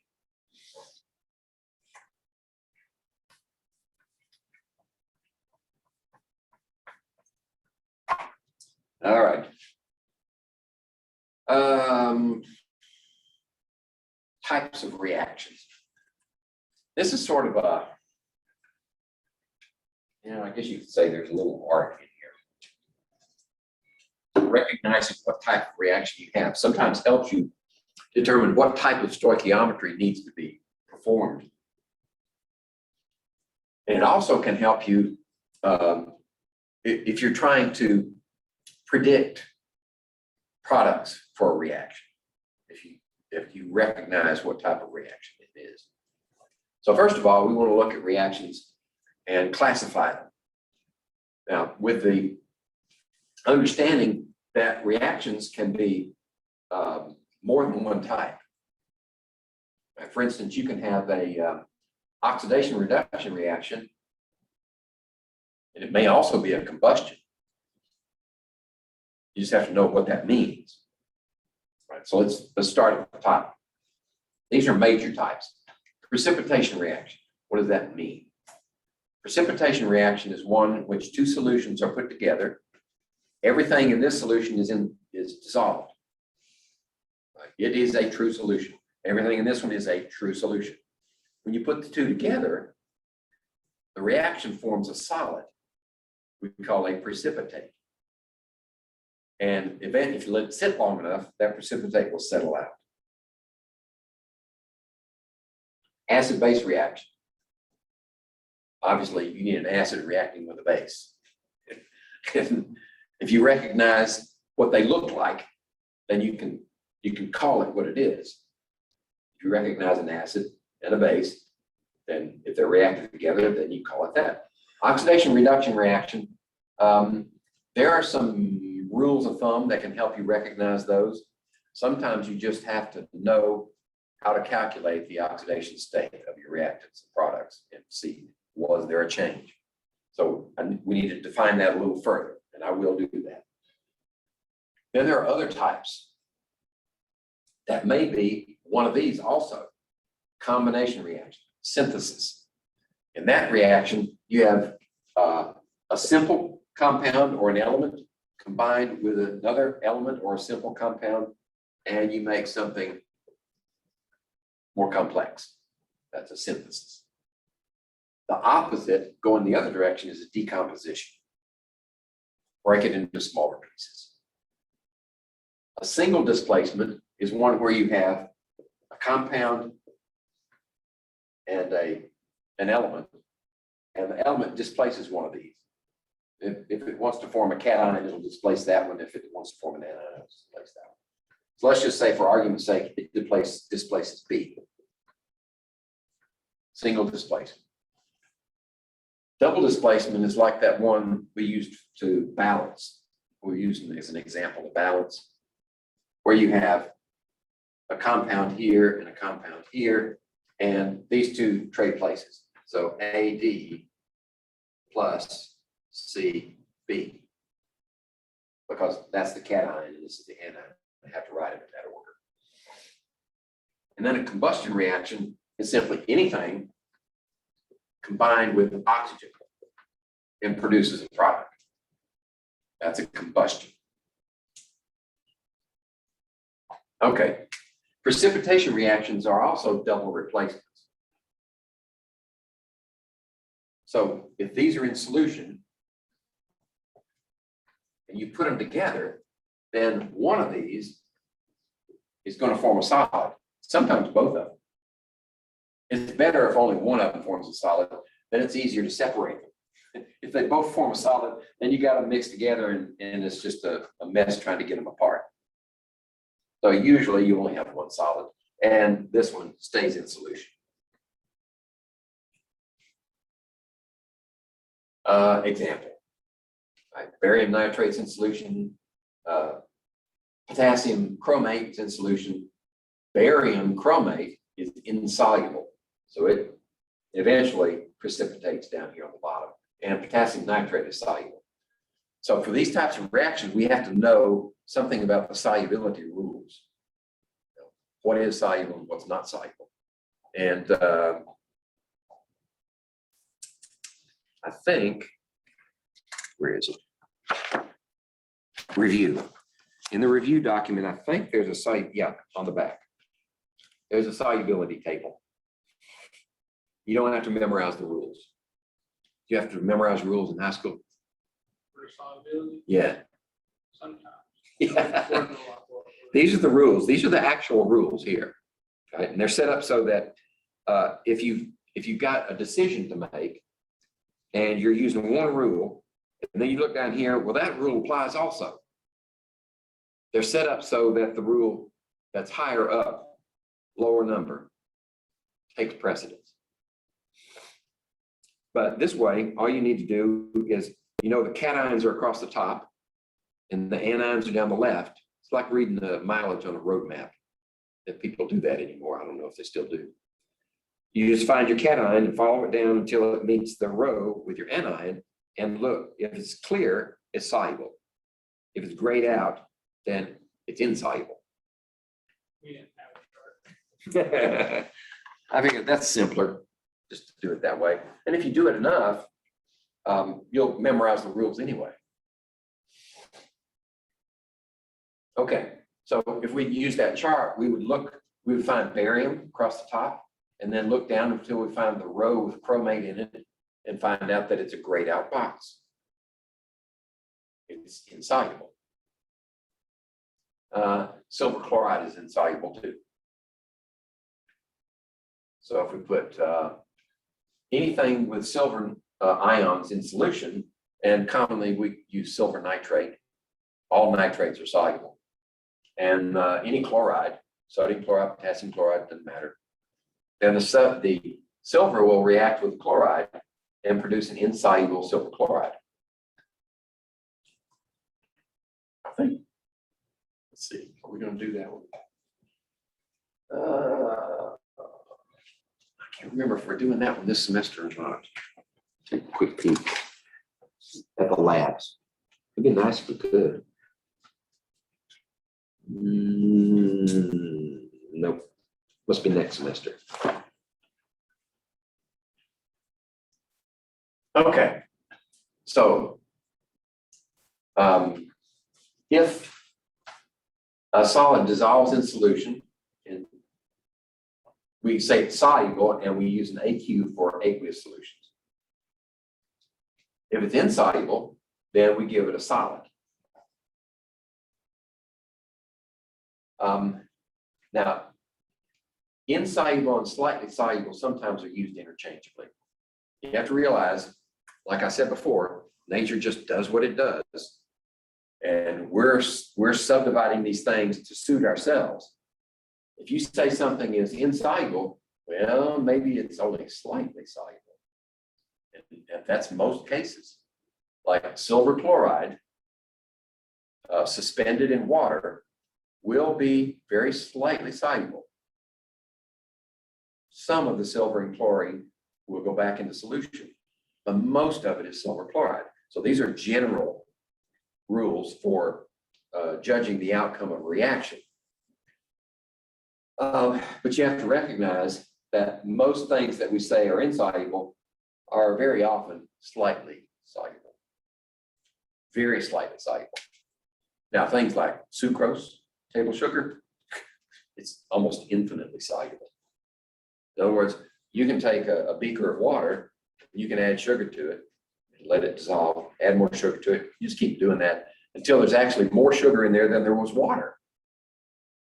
In fact, that's how industry likes to transport sugar sometimes. They call it liquid sugar. Because there's so little water in there, most of what they're transporting is sugar, and that's what they want. How would the water taste? It would be pretty sweet. Right? It's like, what was that movie, Men in Black? When the first bug monster showed up, he wanted sugar water. More and more and more sugar water. Okay, these are the solubility rules. You don't have to memorize them. But number one takes precedence over everything else. If it's a nitrate, it will be soluble, period. Okay, which of the following ions form compounds with the 2+ lead ion that are generally soluble in water? That one's insoluble. That one's insoluble. This one is soluble. That one's insoluble. And that one doesn't count because you don't get a cation and a cation reactant. Right? I threw that one in there for giggles. Okay. Now, when you write these equations, these are ionic compounds in solution. And this is known as the formula equation, sometimes referred to as the molecular equation, which is really a misnomer. Molecules are covalently bound. Right? These are ionic. So formula equation would be the accurate descriptor. But this says that this is a whole molecule in water when it's not. It's silver ions and nitrate ions. And this is sodium ions and chloride ions. It's only when you get over here that you get this association. It's actually silver chloride crystals, crystal matrix that forms. But you can write this in this form, and this helps you balance equations. Right? But in reality, it looks like this. Ions, ions, ions, ions. This one is the solid. Right? And these are still ions. That's why they're in solution. But notice that you've got sodium ions on this side and sodium ions on that side. We just cancel them out. I mean, no change, just throw them out. And nitrate, it's also the same on both sides, throw it out. This one is the complete ionic equation. This is actually what is in solution. But as far as the reaction is concerned, the only thing it's concerned with is silver ions, chloride ions, and the solid product. So if we cancel those out, we get this net ionic equation. That's the business end of the equation. And in fact, it can be useful. Suppose that you want to conduct this reaction and you don't have sodium chloride. It doesn't matter. As long as you have a chloride source, you can use potassium chloride and it work just as well. Right? I look on my shelf in my storeroom, and it's a poor student storeroom with not many chemicals in it. I need sodium chloride. Well, it's not there. I can't get my requisition to go through. Right? Some bureaucrat says, no, we don't have enough money. So I've got potassium chloride. Okay, I'm good to go. Just carry on. These are known as spectator ions. Okay, you just cancel out the spectators and you have the net ionic equation. Okay. This is an example. It's best to balance the equation as a formula equation. It's more efficient that way. Then you break it apart. To make the complete ionic equation, you look for the spectators, cancel them out, and now you have the net ionic equation. And there are examples of that in this review document to give you practice. Okay. And if you want the key, I gave you the worked problem, but if you want the key, it's in Blackboard. Okay. So solving stoichiometry problems for solutions is similar to the one for mass. It's just we arrive at the number of moles of reactants and products differently. Well, there's your solubility chart. We'll have to dwell on that. What about this one? Sodium phosphate reacts with lead 2 nitrate. These are both soluble compounds. Put them together. What precipitate forms? Well, all you have to do is notice that it's a double replacement reaction. This sodium is going to react with this nitrate. Is that soluble? Well, yeah, it's soluble. All nitrates are soluble. But this phosphate reacts with that lead 2 plus. That's insoluble. Look it up on the chart. Okay. So the precipitate forms, come on. Right. You say all of these ions are floating in that solution together. All you have to do is say, well, this cation reacts with this one or that one, doesn't react with that one, it doesn't react with that one either. This lead reacts with this one, nope, it's soluble. It does react with that one. So now you've got lead 2 phosphate as the precipitate.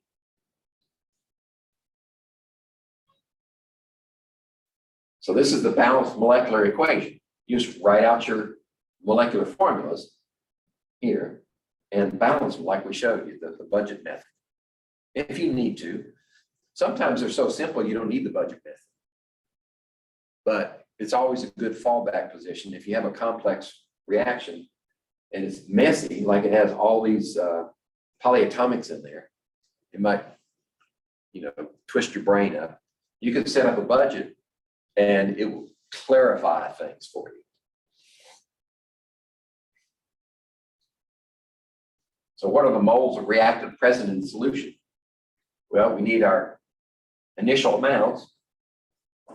Right, it must have said on the previous slide, 10 milliliters of this solution gives you 3 millimoles of this compound. And 20 milliliters of this solution gives you 24 millimoles of that. So how many millimoles of lead do you have? Well, it's 1 to 1. So you have 4 millimoles of lead. This one, though, you have 9 millimoles of sodium, but you also have 3 millimoles of phosphate.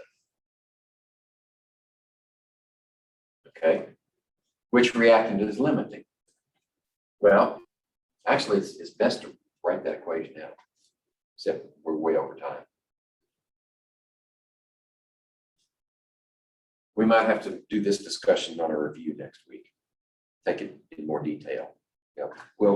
I'll go into the review document just like I did for the first one and pick out some problems and we'll work them in detail for review. In the meantime, go into that review document, start working problems. Just go through it, and I would go through it and do the ones that you already have, just knock them out. And then the ones that gave you trouble, go back and work on those. These are the lab from last week, and then. Oh, okay. Since we didn't have a lab this week, let's see, which one did we have last week?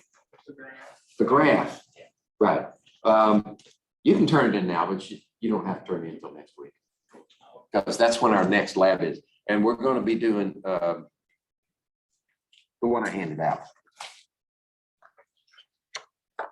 The bonus that was on that lab that's due next week is still up for grabs as long as you do it before next week. The graph, Oh, it was due today. all the graphing bonus was The graphing bonus? on the lab for the graphs. There was a bonus section. Oh, yeah. Okay. Right. Uh-huh. Actually, I turned in the 50 names for a compound. okay, Extra thing. okay.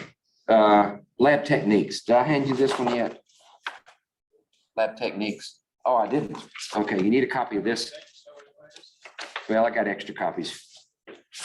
This is for next week. And it just gives you the experience of doing things in the lab. That's why it's not a formal report. But you do need to set up your lab notebooks because I want to take an initial look at them next week and just see if they're set up right. That's all I'm looking for. Let's see, how many more slides do I have? A lot. There's 9 pages. Yeah, I'm going to keep talking. If you got to go, go ahead.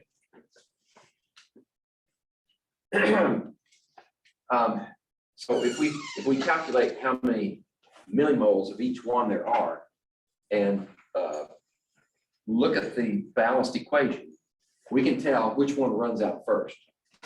Because we can, if we convert one to the required amount of the other one, Have a nice week. All right. then once we find out how many moles we need, then we can see, do we have enough? If we don't have enough of the other component, then the one we've got to base the calculation upon is the one that runs out.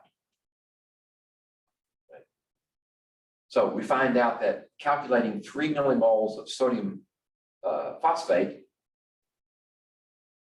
would produce 1.5 millimoles of lead-2 phosphate. But 4 millimoles of lead nitrate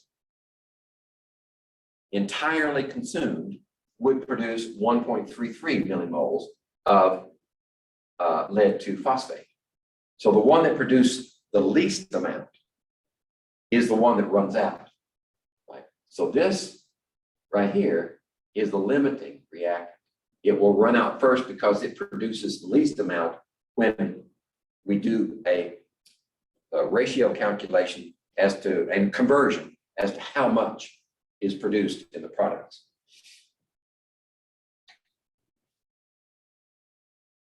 Okay, so now that we know that this many moles are produced, we can convert the lead-2 phosphate. All we need is the molar mass of lead-2 phosphate, and we can calculate how many grams of lead-2 phosphate are produced. So this is that ratio. There's the moles of the lead-2 phosphate, and here's the molar mass of lead-2 phosphate. So we would produce only 1.08 grams of lead-2 phosphate. Okay. So what would be the concentration of nitrate ions in that solution? Well, the nitrate doesn't react, it's a spectator. So all you need to know is what are the moles of nitrate that go into solution, and then how are they diluted? Because there's volume from the other reactant that is added to it. So you just need the number of moles of nitrate ions, and you divide that by the total volume, which would be 50 milliliters because it was 30 of one, 20 of the other. Now, if you want to calculate how much phosphate ion is left, then you need to figure out how much phosphate was consumed by the reaction, how much is actually in the precipitate. And you subtract that from the total amount of phosphate that was available to begin with. Then you take that and divide by the total volume, and you get the leftover phosphate. And this calculation shows you that you actually have 0.011 molar. I made a mistake. It's not, it wasn't 50 milliliters. We added 10 milliliters together with 20 milliliters of solution. So it's 30 milliliters total. All right, now let's look at some other reactions. Acid-base reactions. We haven't talked about acid-base reactions yet, but when we do, this acid-base reaction refers to the Bronsted-Lowry version. So just keep that in the back of your mind. An acid is a proton donor. That is, it can give up a proton. So when we look at hydrochloric acid in solution, what actually happens is it produces those two in solution, produces protons. That's where the acidity comes from. And the base is the proton acceptor.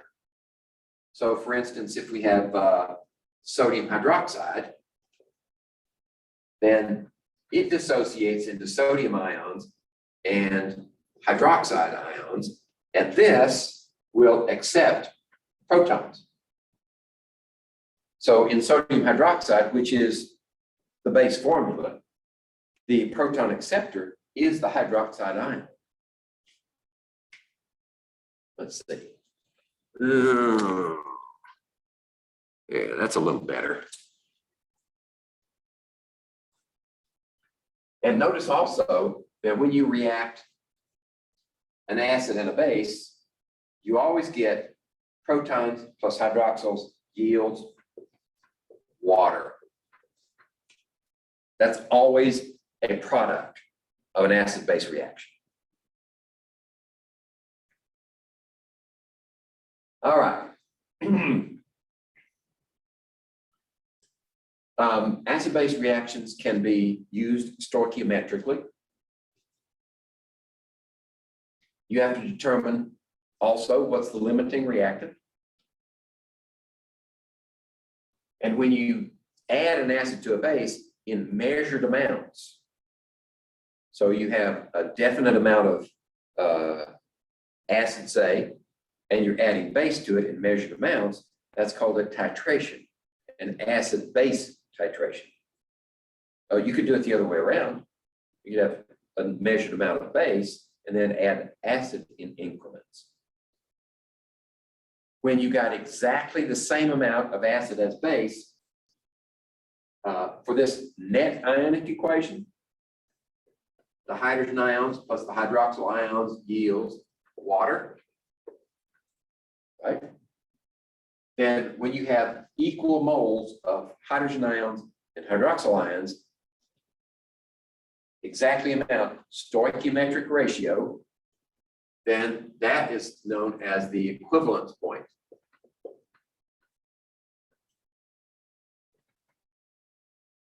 Okay.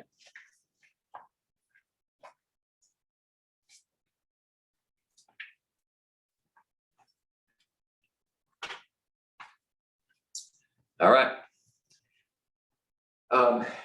But determining the equivalence point is sometimes very tedious because you have to do the titration and measure the acidity of the solution as you proceed. And that's usually done with a pH meter. And you can tell exactly when the equivalence occurs by plotting out the added amount against the pH. But sometimes it's more convenient if you've got a lot of titrations to do to find a color changing indicator. It will change color very near to the equivalence point. And that's called the end point. So when we do that in the lab, I think we're going to do that in the lab, we'll use an indicator, probably phenolphthalein, and it'll change from, it's clear in acidic solutions and pink in basic solutions. And you can see when that change occurs. And you can do lots of titrations very quickly using an indicator. All right.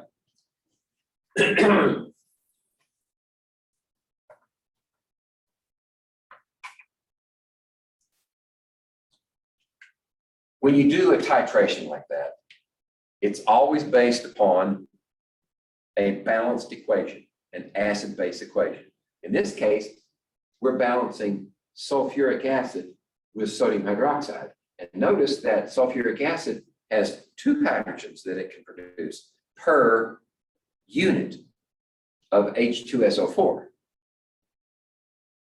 So what's required is 2 sodium hydroxides in this case, because it can only produce 1 hydroxide per molecule. So you need 2 of them to balance. This is a balanced equation for the titration or the reaction of sulfuric acid and sodium hydroxide. And notice that it produces water every time. And then what's left over is, in chemical terms, that's called a salt. So in chemical terms, a salt isn't necessarily sodium chloride.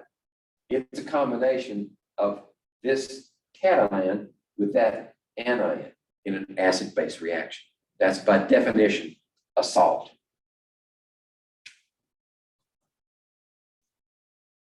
Okay. What's a redox reaction? Well, redox is short for oxidation reduction. And when you have oxidation reduction, there has to be a transfer of electrons during the reaction. In other words, electrons are transferred from one reactant to another reactant to produce the products. How do you know? You need to be able to calculate the oxidation state of each of the species in that reaction. For now, we're not going to do that. That comes later. What we want to do now is recognize an oxidation reduction reaction. One way is if you have a combustion where you have something reacting with oxygen to produce a product, that one is always an oxidation reduction reaction, every time. Or if you have a reaction in which you have a compound of some kind reacting with an element, and that element shows up in a compound. This is a different compound. That's 1, this is 2. A different compound on the other side. And sometimes this compound becomes an element. So when you have an element on one side and it shows up in a compound on the other side, that is an oxidation reduction reaction. So those are the 2 rules of thumb that will help you identify oxidation reduction reactions. Now, there are others that occur without those conditions. But in order to determine whether they are oxidation reduction, you have to know how to calculate the oxidation state. Are we going to do that? Let me see. Well, here's an example. Sodium is an element, chlorine is an element. Now there's a compound on that side. That is an oxidation reduction reaction. Element to compound, element to compound. They can go the other way. It could be compound to element, and it's an oxidation reduction. We are going to do oxidation states, okay? So we need the rules. What are the rules for determining oxidation reduction? First of all, the oxidation state of the atom as an element is always 0. So if you have iron as an element, or you have chlorine as an element, it's a gas, the oxidation state for either one of those is 0. That's the first rule. Second rule, if you have an ion in the reaction, say you've got sodium chloride dissolved in water, separate ions. The oxidation state of that sodium is 1+. The oxidation state of the chlorine, of the chloride in the solution, is 1-. So if you've got ions, then the oxidation state is the charge. if you've got hydrogen in a covalent compound, like water, it's usually taken as +1. Oxygens in compounds are usually -2. And these are oxidation states that are equal to charges. That's true. But oxidation states don't have to be charges. It's a bookkeeping scheme for keeping track of electrons. So we can say that here, the oxidation state is -2, but that oxygen is not charged. This is a covalent compound, right? They're sharing electrons. The sum of the oxidation states in a neutral compound is always 0. So if you have 2 positives here and a -2, that's 0. Okay. That obeys the rules. If you have a polyatomic ion, then the sum of the oxidation states has to equal the charge on the polyatomic. So in this case, we know that oxygen is given -2. So -2 times 3 is -6. But the charge has to be -1. So we really only have to balance -5. And the other minus stays up here. So -5 here has to be balanced by a +5 for nitrogen. So now we have deduced the oxidation state of nitrogen.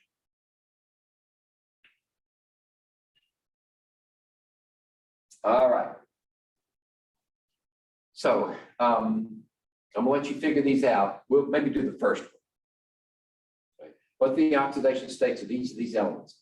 Well, if we'll do that first one, and then you can do the rest of it yourself. K2CR2O7. The other thing that I left out was alkali metals, oxidation state is +1. First column. Second column, oxidation state is +2.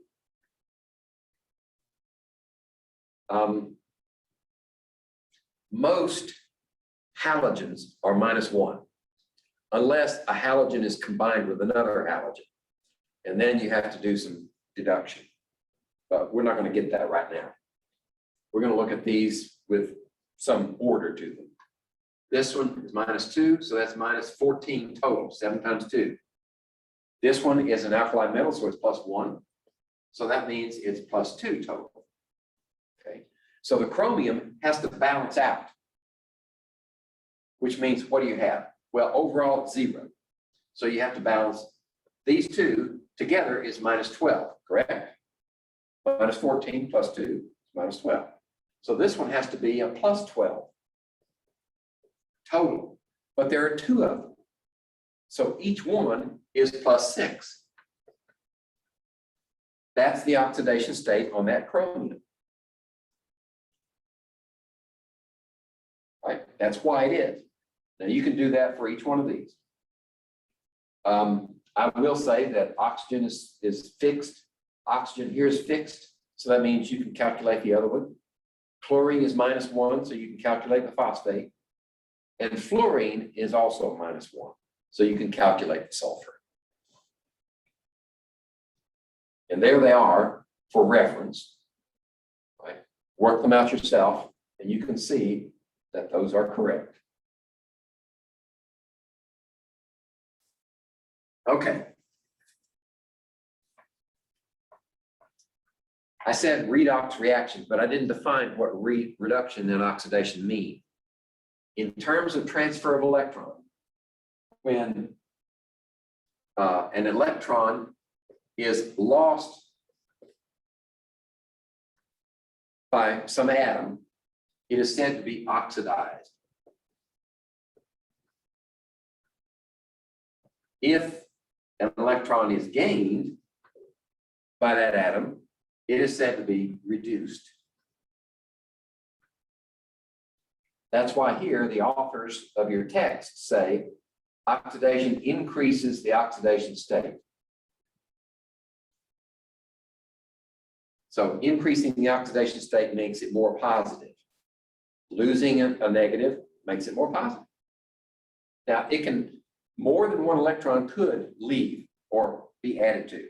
This is just one electron at a time, but you can also lose 2 electrons or 3 electrons and change the oxidation state that way. Reduction is a decrease in oxidation state. It becomes more negative as you add electrons. Okay. Now, when you have, let's see, here are examples of different equations, and we need to determine which of the following are oxidation reduction reactions. So we need to know the oxidation state of each of the elements, and does it change in the process? Well, if all we're doing is identifying the oxidation, well, actually, we do need to do each one, because we also have to say which is the oxidizing agent, which is the reducing agent, which I haven't defined yet. So let's take the first one as an example. So A is going to be zinc. I'm going to leave out the, now maybe I better put it, zinc solid plus 2 hydrochloric acids yields zinc chloride plus H2 gas. All right, so we do the oxidation states first. See all that. This is an element, right? So it's 0. This is an element. It's 0. This one has hydrogen in a covalent compound where chlorine is -1, so hydrogen is +1. +1. This one is chlorine is -1, but there are 2 of them. So you have a -2 total that has to be balanced by 1 zinc, which means 2+ for zinc. So now we have all of our oxidation states. Which ones changed and how do they change? Well, zinc is 0 here and it's 2+ over here. So I like to draw like this. And what happened? How do you get a 2+ oxidation state from 0? You lose 2 electrons. A loss of 2 electrons per zinc atom is what? A loss is oxidation.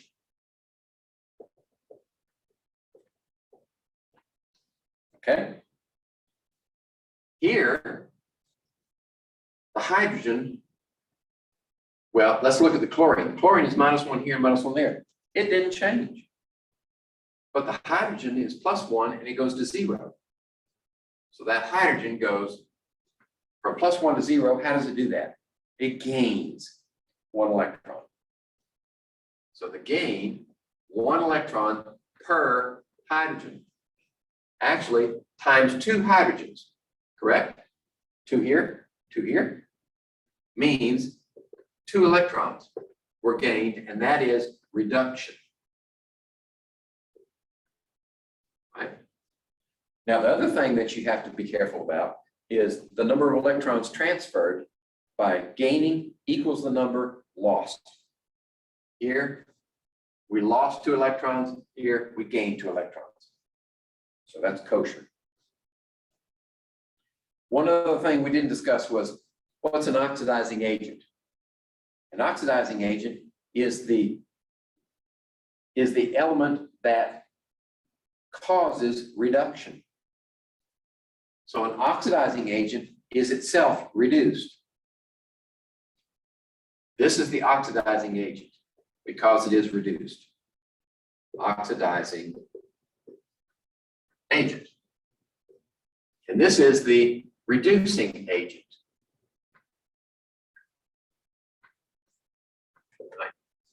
It was oxidized, so it caused the reduction of this species. And this one is the oxidizing agent because by being reduced, it caused the oxidation of this one. All right?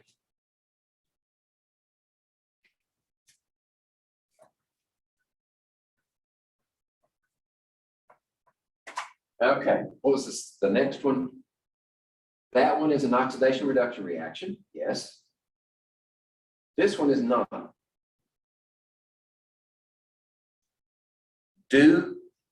Determine the oxidation states for each of the elements and see if there's any change. I think you'll discover that there was no change in B. But how about C? C is an interesting type of reaction. Because look, there's only one reactant producing two products. And notice this copper is an element over here, but it was in a compound over there, which means that has to be an oxidation reduction reaction. How do you account for only one reactant producing two products and oxidizing reduction at the same time? It's called a disproportionation reaction. It can actually be written this way.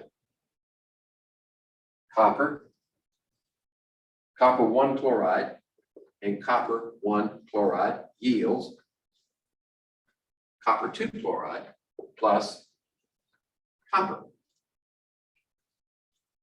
Okay? It says there are two of these here, right? So one of them is going to be oxidized and one of them is going to be reduced.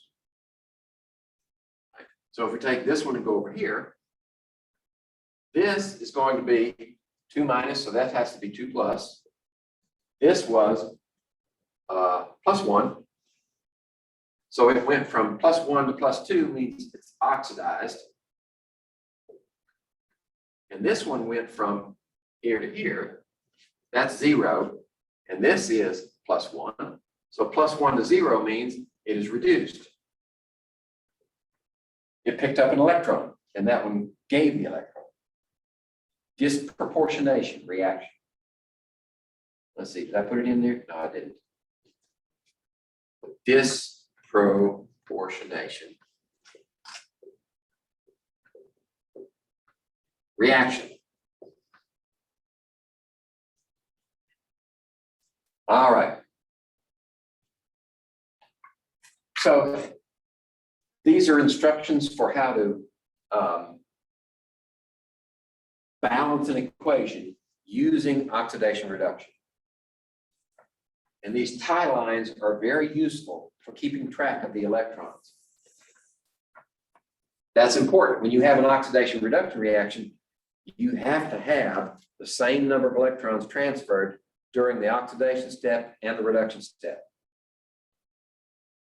So you write the unbalanced equation, you determine the oxidation states for each of the atoms, you show the electron transfers using your tie lines, and then you balance, you adjust the coefficients to give you the same number of electrons transferred in each of the two processes, oxidation and reduction. And then you balance the rest of the equation after you've done the electrons. So what about this one? There's the unbalanced equation, right? Zinc, hydrochloric acid yields zinc ion, chloride ions, and hydrogen gas. Oxidation states, there you go. So which one was oxidized? Which one lost electrons? The zinc went from 0 to 2 plus, it's oxidized. Whereas the hydrogen went from plus 1 to 0, it was reduced. So if we draw in the tie lines, we see that 2 electrons were lost here per zinc, and 1 electron here was lost per hydrogen. Well, in order to make that 2 electrons, we've got 2 hydrogens here already. So we need 2 hydrogens on that side.